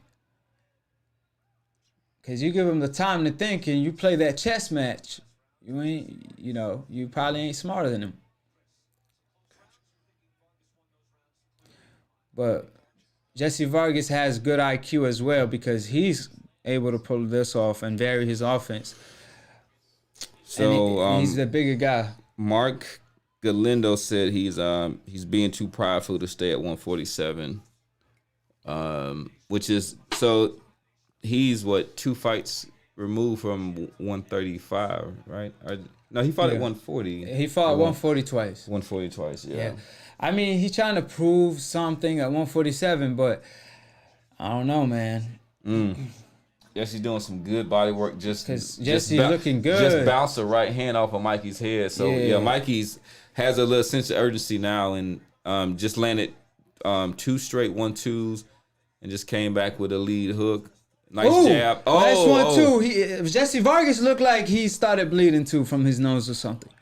Yeah, Mikey's stepping it up, and he has to. And Yeah, that's he has exactly to. what I said. Like he has to, and then he has a sense of urgency, but he knows you're gonna be in a dog fight. He's trying to just box, and now Jesse is putting these rounds in the bag, and he landed some pretty good shots landed some too. good shots on you. And see, the thing about Mikey Garcia, he used to have a lot of power. That was kind of part of his game. That he had good speed, good timing, good defense, but he had great power where you're gonna think twice. So, Mikey he has hurt him. Jesse hurt. It seems like he's stumbling. I was just talking about He's stumbling. Mikey, he dropped him with a 1-2. violated him. Mikey Garcia is Man, dropped. he Let's dropped get him. it. I told y'all. Let's get I was it. just talking about Blue his team, power let's at get it. 3P. 135. Let's get it. But he proved that he got the power at 147. I told y'all Errol Spence the truth. That's all it was. So, man, he hurt him. He's bleeding. Mikey Garcia, he never, I don't know if he was ever been like, nothing happened. But Mikey Garcia never was like a finisher all the way. He's more, Watch out for that. The 1-2 though. Mikey Garcia came back. That's good. a nice Good. right hand by Jesse Vargas. Wow. They exchanged it. Wow. Wow. Yo, Mike Garcia taking some shots to give some. Man, Mikey Garcia took some shots. He did. He has a good chin. He gave some shots now. Yeah. He gave more than he took, but Jesse landed some good punches there. Yeah. Man, that was a great round right there. Probably the round of the year so far. I don't know. That was a good round. Absolutely. Man, I was just talking about his power at 135, and that's what made him effective, that you have to think twice before, making a move. Look at that 1-2. And he caught him right on the ear, too.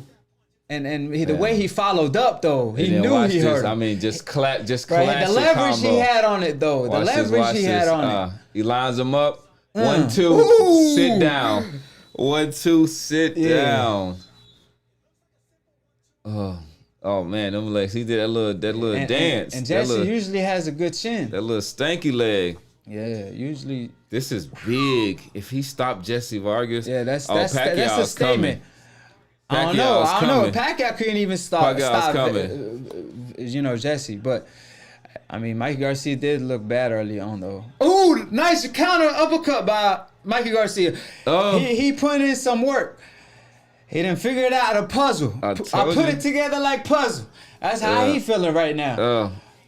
I mean, he looking good this round. And the uppercut.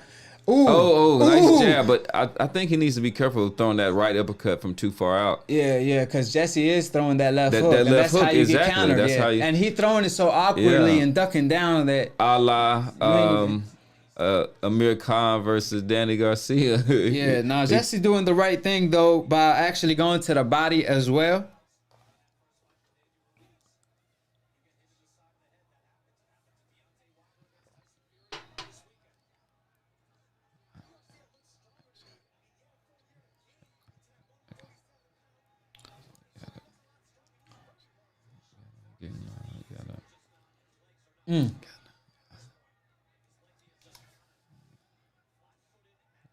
Trying to get it.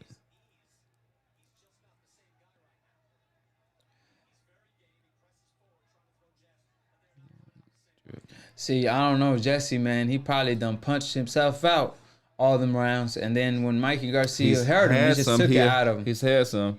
Huh? I say he's had some little questions about his stamina, and then he looks a little weathered, but he did just get dropped, so yeah, he just got hurt. Let him, give him some time to.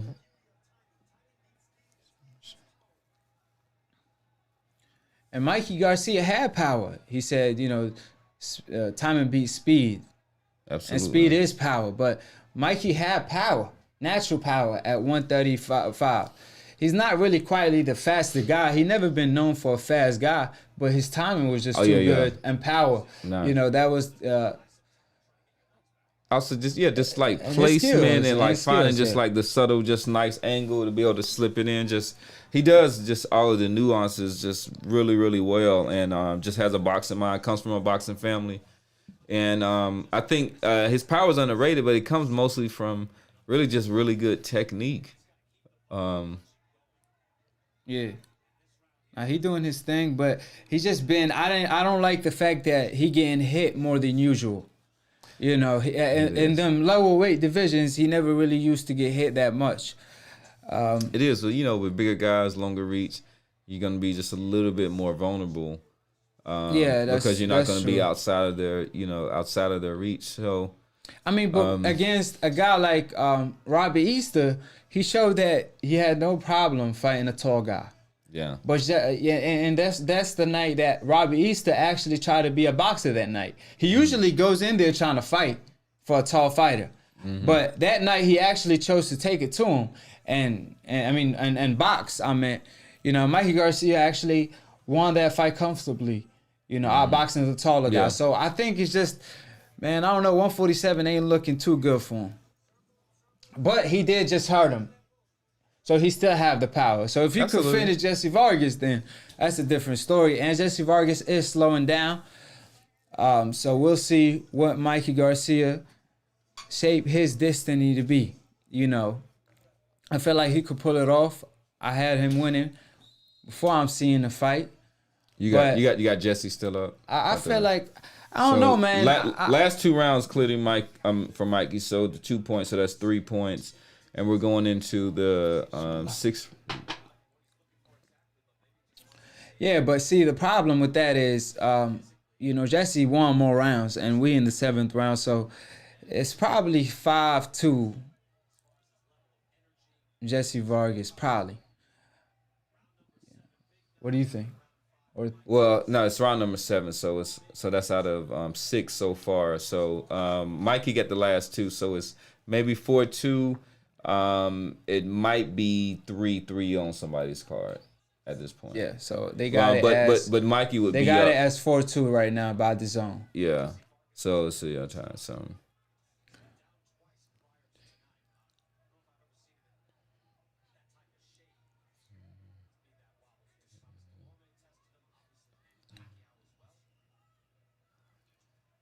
Nice jab by Mikey Garcia.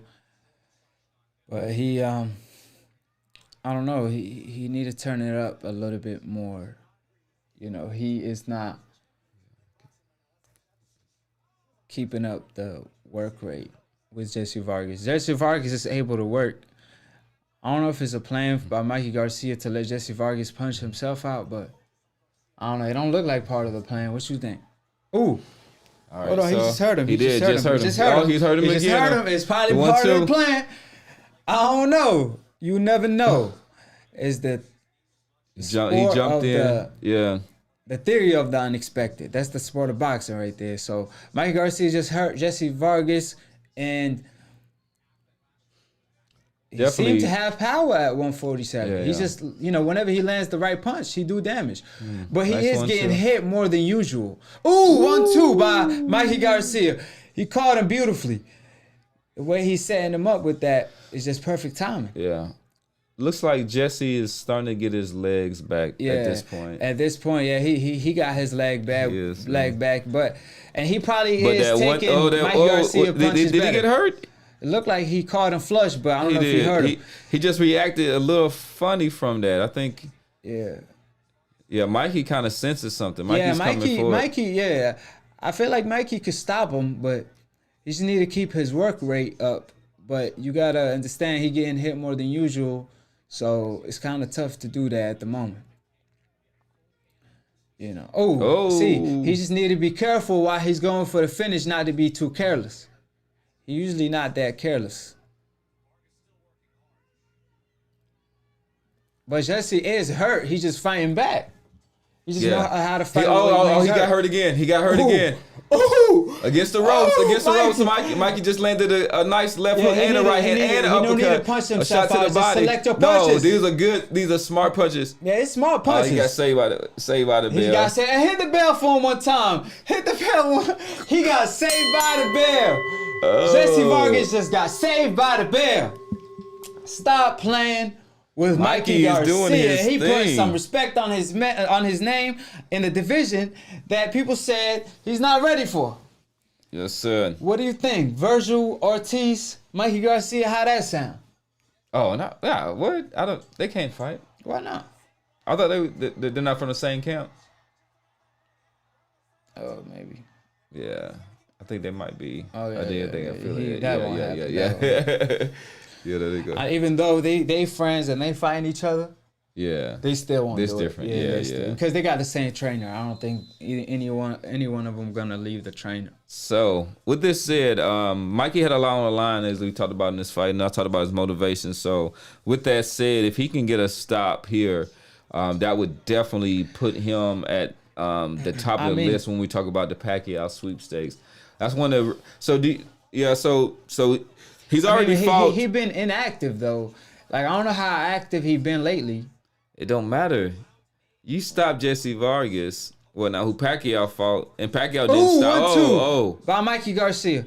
Nice uppercut. Like I'm telling you, he adjusts. See, that one was different because he stepped in with that uppercut, so he didn't. Yeah. That was a nice. He made a nice. That was dumb. Not that one. I don't know what that. I don't know what that was, Mikey. I know you think he hurt, but you got to set him up. Jessie too sharp for that.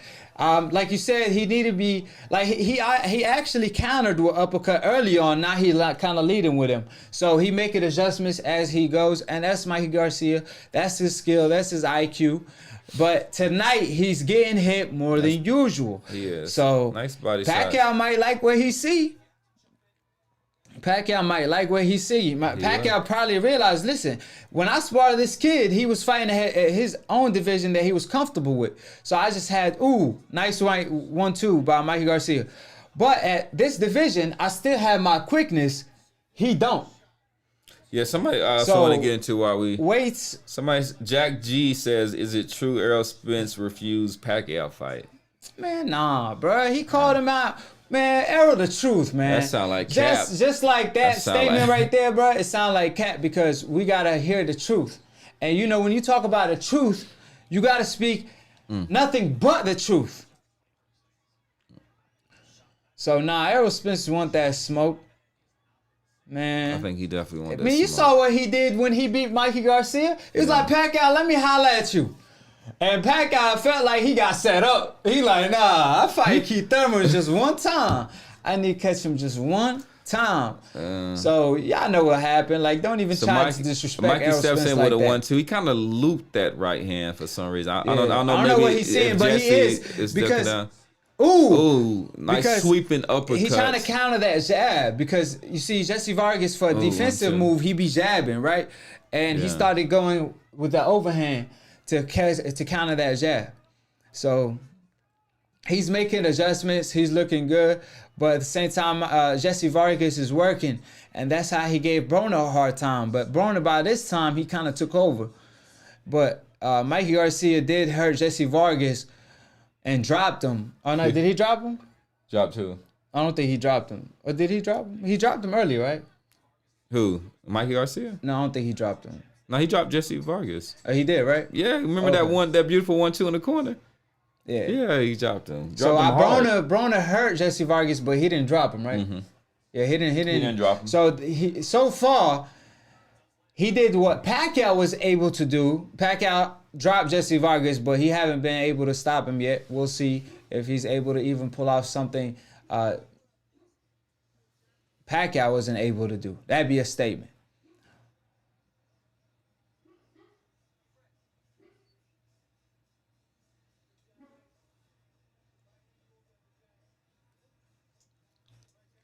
So so far, I mean, I think Mikey Garcia is coming back and he's having a better night. How you have it? I think Mikey Garcia has won probably the last 4 rounds. 4 rounds? Well, maybe it's the last 3. What round are we going to now? Is it the 8th or the 9th round? We're going to the I think the 8th round. Yeah, so because hold on, let me confirm. So it was they had it 4-2. I probably would have had it 3-3. So I had Mikey up 1, and then I think he's won. It's the 9th round though. It's the 9th round. So it's been 8 rounds. Yeah. So I have Mikey up at this point. You have Mikey up? Yeah, because I gave him 1 of the first 4 rounds, and then I thought he's won the rest of the rounds. So he's up by 2 points. The knockdown. Yeah, that's what I'm saying. So because of that knockdown, so he's actually up by 1 point. What is that? Is he crying? I don't know I don't know if he's choking. Let me check. This my my little bulldog that y'all remember last time. Bulldog. He's a bulldog. Hey, y'all saw him last show. He was a guest on our show. Stop playing. Put some respect on Aggie, right? That's Aggie. Aggie, put respect on Aggie. Is he good though? I don't know. I'm gonna check.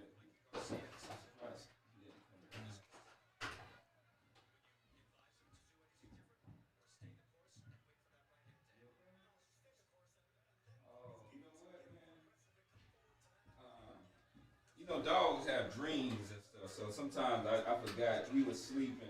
He was having a bad dream. Yeah, he was having a bad dream. Oh, I didn't know that. Yeah, he was out there sleeping. Yeah, I forgot, so he'll be kind of like. Ooh, he just hurt him. He just hurt who? Yeah, but Jessie Vargas came back. Jessie Vargas hurt Mikey? No. Mikey Garcia hurt Jessie Vargas, but Jessie Vargas came back. Vargas came back. Yeah, man. Yeah. But Mikey, he will have his moments. So it's looking like that power is transferring because Jessie's fought. That's what he's been doing at 140. Yeah, but I'm saying, but remember, we were just saying we weren't sure, like. Yeah, but he proved it after he dropped him though, in the 5th round. Remember that right hand? Yeah. After he did that. And that's what I'm saying. Yeah. And it wasn't a fluke knockdown. It was a pretty hard. And he's hurt him several times over this. He said, "Show the fight, big dog." Nah, they're gonna take us down if we as soon as they get on there. We part of the media, fam. So Mikey Garcia is looking good. TCU, landed the 1-2. TME Talib has it 5-3. So you have 5-3 for Mikey. So he has him up by that sound like me. By 3 points because he gets another point for knockdown.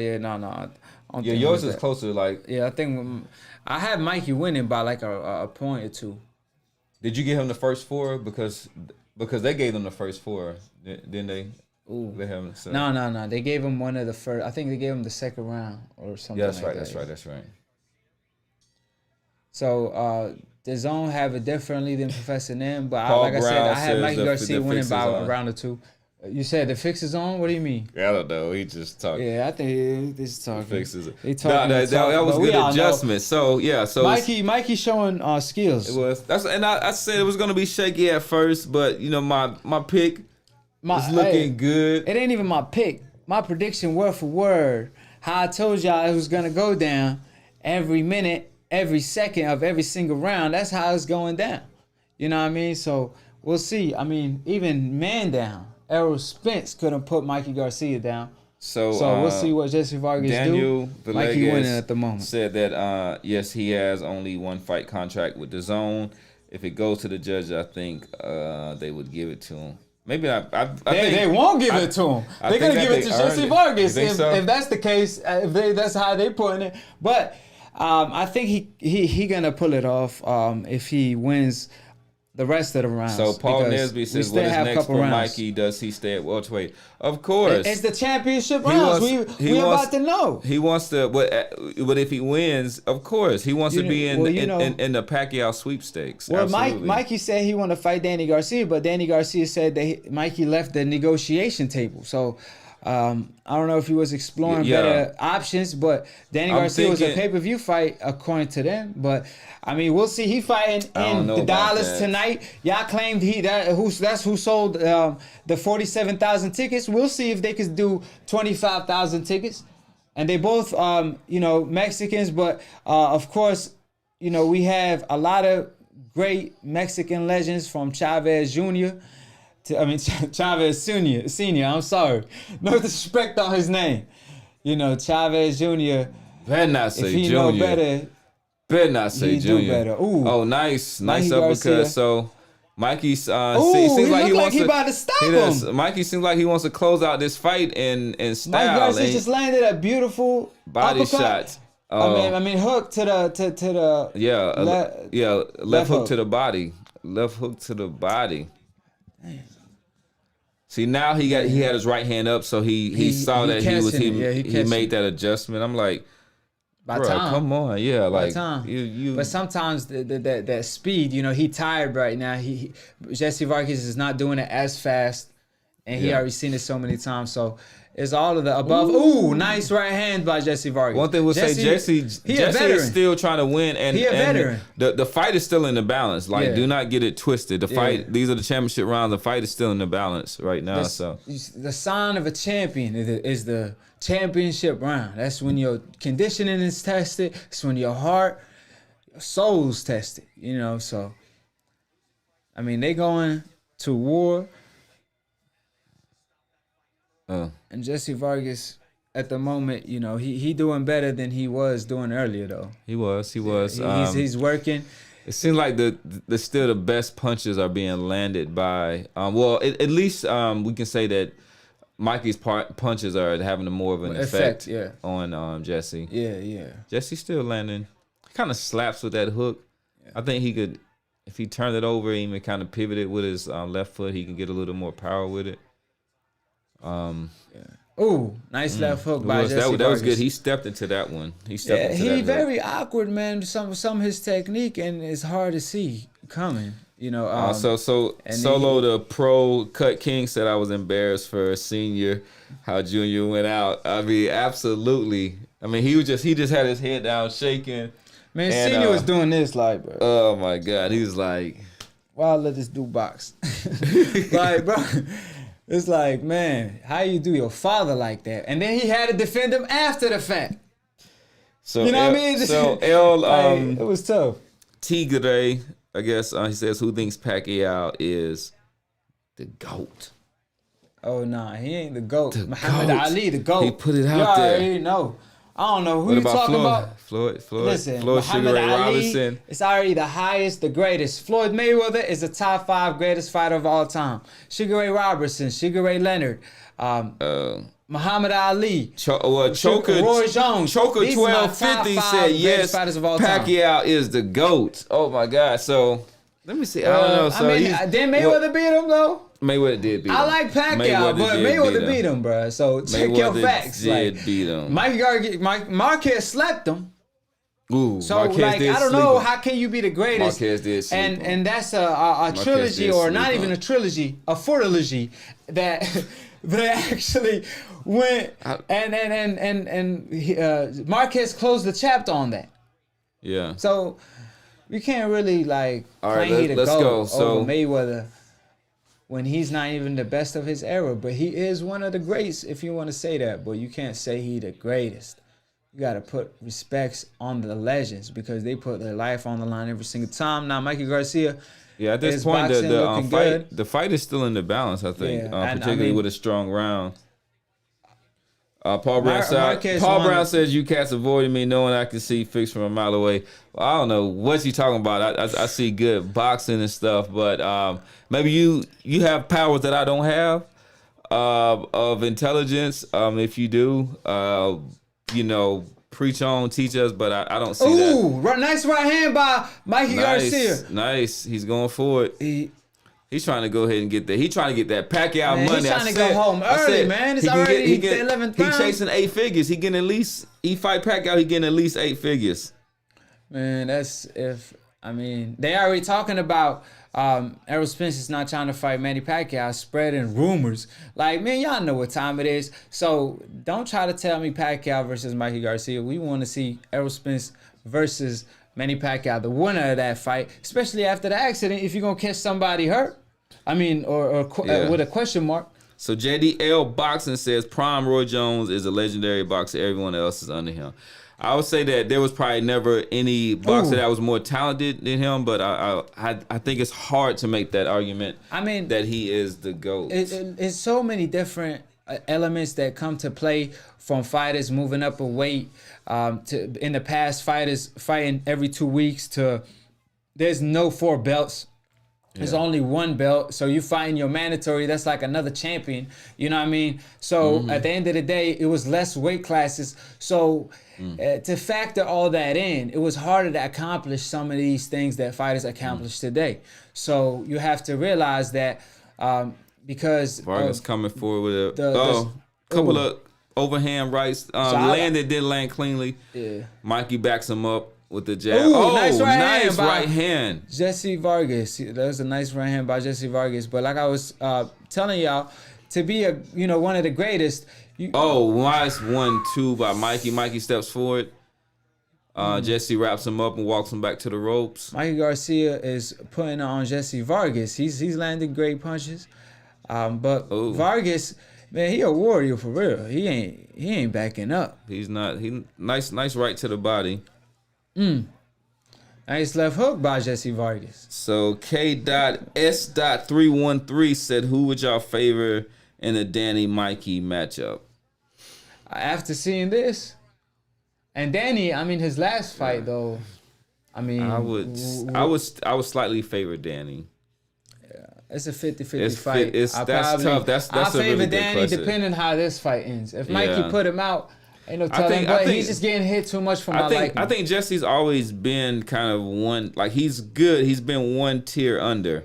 Right, so remember when Broner was just like, if I don't beat Jessie Vargas, because like Jesse's a good fighter, but it was like there's the elite. Fighters. Yeah, there's like that top tier where the Crawfords, where the Spences, where the Pacquiaos, where the Thurman, when he got his head, like they kind of reside.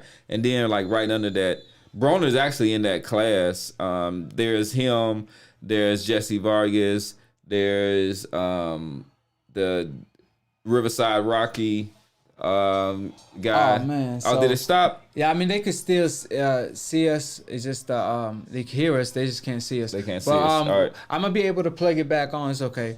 Okay, go ahead. Yeah. I'll just keep commentating. So we're gonna plug it back up. So there's a time limit, and we just timed out on it. But we're gonna go and try to bring you to the final decision. Jessie Vargas is putting on Mikey Garcia. Mikey Garcia is coming back. It's a good flowing fight. Flowing back and forth. Nice left. Yeah, Jessie is pushing. He kind of knows that he jumps in with a left to the body, a right overhand, and an uppercut, and another left to the body. He's doing some good work, and he seems like what he should have been doing earlier. He's being physical with Mikey. He's putting his weight on him and walking him back to the ropes, showing him he's a bigger man. He just bounced a left hook off of his head.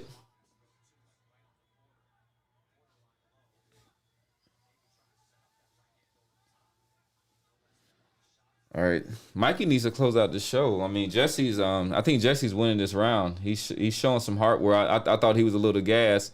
Mikey steps in with a 1-2, throws it right. Oh, another nice left to the body.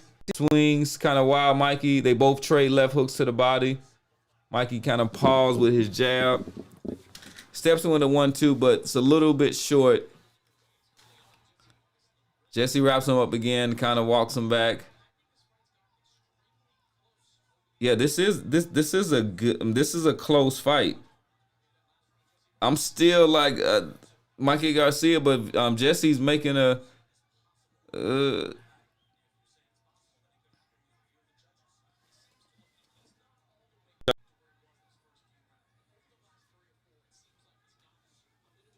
oh wow. So Jesse stops his movement with a left hook.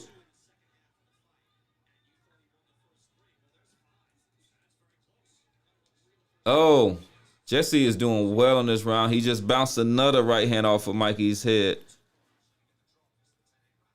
Mikey steps in, it's just short again with his 1-2. Oh, catches him with Jessie just ducked into a left hook. Mikey's done good, so he realized Jessie kind of ducks to his right, so he's lowered his left hook. Vargas looks a little shaky. Maybe he just. I mean, Jesse Vargas did a lot of great work, so he tied. I mean, but I don't know, the way this fight flowing, the way Jesse Vargas ended the fight is going to be a very close fight. We might have a fight by a split decision. Yeah, ladies and gentlemen, we're going to have a split decision. The zone, so the link. So Choker 1250 said, I'm going to say this. Mikey Garcia wins, Bleed Spitter. What happened? Well, we actually said it before. Also, it seems like we're back. They just. Oh! Jessie just. Oh, wow. Jessie closed well. Jessie just violated Mikey Garcia, but Mikey got a chin. Hey, this shit was a war. This was a great war. Very good fight. It's two warriors. You already know. Mexicans always deliver every single time. Barrera, Morales. I'm gonna go with all of the above, man. That's a great. Hey, it could be one of the candidates of fighters of the year. So Jesse Vargas did his thing. He probably pulled off the upset. The way he hit him. I don't think so. That's one punch.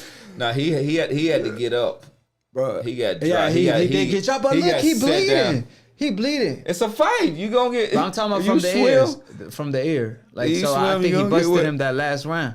Yeah, he did. Man, pretty close Jesse fight. Vargas put on him that last round. So from Manuel Gabriel. So that's what they saying in the chat. I mean, I feel like Mikey kind of. Vargas said Jesse should pull a Tyson and bite his ear off. We're gonna say no to that. Maria Saavedra says Mikey ain't hungry like he used to be. Well, I thought he fought a pretty good fight, and Jesse Vargas, you got to remember, he's never been stopped. Man, he got hit too much for my liking. He did, but he got hit too much for my liking. Now, first of all, I got Mikey Garcia by split decision right now. Who you got? I got Mikey Garcia unanimous decision. I think they're gonna say split decision, just to give a shout out, just to give and a shout put out to the respect show. on our name. Hit that bit one time, Professor Nam. Great war. You know what I mean? I gotta give it to him. You know what I'm saying? Man, listen. The legends. Who's winning? Decision is coming up. And we definitely still going to talk about this tomorrow on Split Decision. Episode 24. Let's get it. 5 p.m. Call in, tune in. We want all the smoke. We want all the smoke. The fight is over. They about to. Unanimous decision.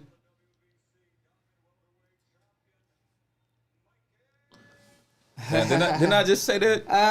Talk to Did me I call nice. it? Did I call it? I mean, I had Jesse Vargas, Mikey Garcia winning too. You know. I'm looking good. I'm looking get good. hit too I'm much looking for my good on them liking. picks. What y'all think? Just the last What y'all round, think? how it went. I'm I don't looking know. good on them picks. You know what I'm saying? My last few picks. Man, I'm sounding like a prophet. The way I be preaching was about to happen. You know what I'm saying? I'm telling Tyson Fury what to do. Paul Brown in said order he to called win it the fight. first. It's the fix is in. All right. Nah, man, why they say that all the Nah, time? I'm just joking. But I'm saying like, don't read them trolls, like, cause like this is no We can fix. have fun. We can have fun. Yeah, but we know. No, yeah, it's I like it's understand, skill. I The skill understand. won out on the day. You know, so but you said that you thought he got hit a little bit too much. Huh? Of course, it's not a fix. Yeah, I Man, know, don't but I'm that. saying like I don't even know why they be saying that dumb shit in the chat. Oh man, they bored. Yeah, man, they you know it's a Saturday night. Yeah, but what are you saying? I lost my train of thought, but I was saying, so what do you think that Mikey is gonna go after this decision? Oh man, Manny Pacquiao looking at him. Manny Pacquiao? Manny Pacquiao gonna want some of that work. I mean, I think he done took him away from an Errol Spence fight because he probably sees a Errol vulnerability. Spence is over there sad, right? That's probably why he wore the shades. Cause he was like, Man, Errol Spence chilling. Cause I'm just joking. Errol Spence, man, he already know. He already beat Mikey Garcia, so he ain't tripping. Let's make him and Pacquiao look bad. And then so those two guys sitting there, I was thinking like those are all 147, but he's not gonna fight Vergil Ortiz. And then he already got beat soundly. He got beat soundly by Errol Spence. So he got 40 wins now and 1 loss. Yeah.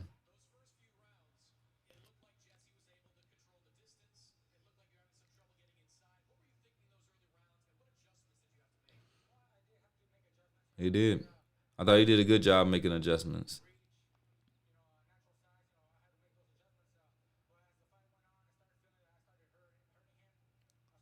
Look. That's the knockdown. Yeah. Hey, they didn't show it though. No, it's right here. Set him up. 1, 2. See you. Sit down. Sat down and they were coming forward though. He was coming forward with that. Like, so JDL Boxing said if he don't get Pacquiao, I think he'll go for Thurman. Possibility. He really wants this Pacquiao fight though. Man, Keith Thurman would love that payday, but he won't love that. He don't want that truth right now. Trust me. Keith Thurman need to get a W first. Like he do. Like and be more active. I know he had another surgery, but he need to get it together because, you know, it's too many setbacks, you know, from outside of the ring, which could translate into inside of the ring performances like he did with Lopez. Yeah. Then Manny Pacquiao. Well, let's see if he's gonna call out anybody. I mean, we pretty much know what who he's gonna call out, right? Yeah, Manny Pacquiao. So they're asking him like his future at 147.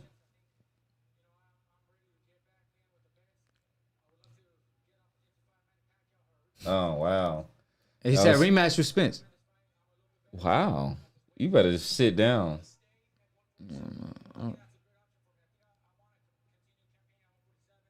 He's just, I don't know. I feel like he probably ain't lying. I mean, of course, he already fought Errol Spence, so you ain't tripping about nobody else. But, you know, I don't think he interested in Terrence Crawford or even, I mean, Danny Garcia is still a tough fight. I mean, if it ain't Manny Pacquiao, I mean, Errol Spence rematch is the same thing. Maybe Errol Spence ended up stopping him since he already seen what he got. So, I don't know. I don't think it's a good idea. Jessie Vargas is not a A+ fighter. Nobody wants it.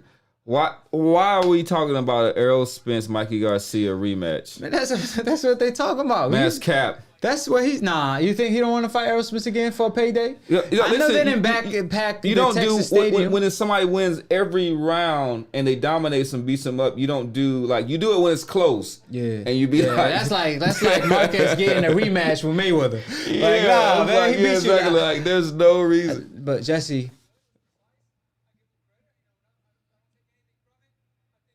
Oh, he took his loss. Oh, he ain't even tripping.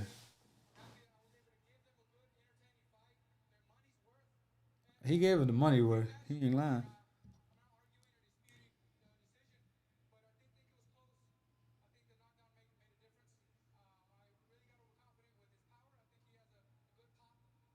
Yeah, see.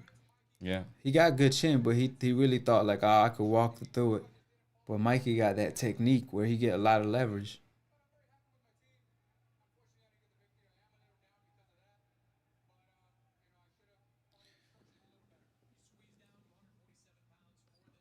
He fought a great fight to me. Well, yeah, I mean, I think He fought a great fight. Yeah, his talent just at a certain level. You know, there's levels to this, as they say. Yeah, but I'm saying for you, if you're gonna put like something as close to a victory as that, I mean, he hurt Mikey in the beginning of the fight, at the end of the fight, and he was catching Mikey. He made Mikey look like he had no defense. With all them, and what's beautiful about this fight is that they fought and they had technique. So it ain't like it's just a war taking punches. I mean, we all love Rios versus Alvarez. You know, that was good too. But this was more like technique that was playing into it. Timing, speed, chess, all of the above. And it was a war at the same time.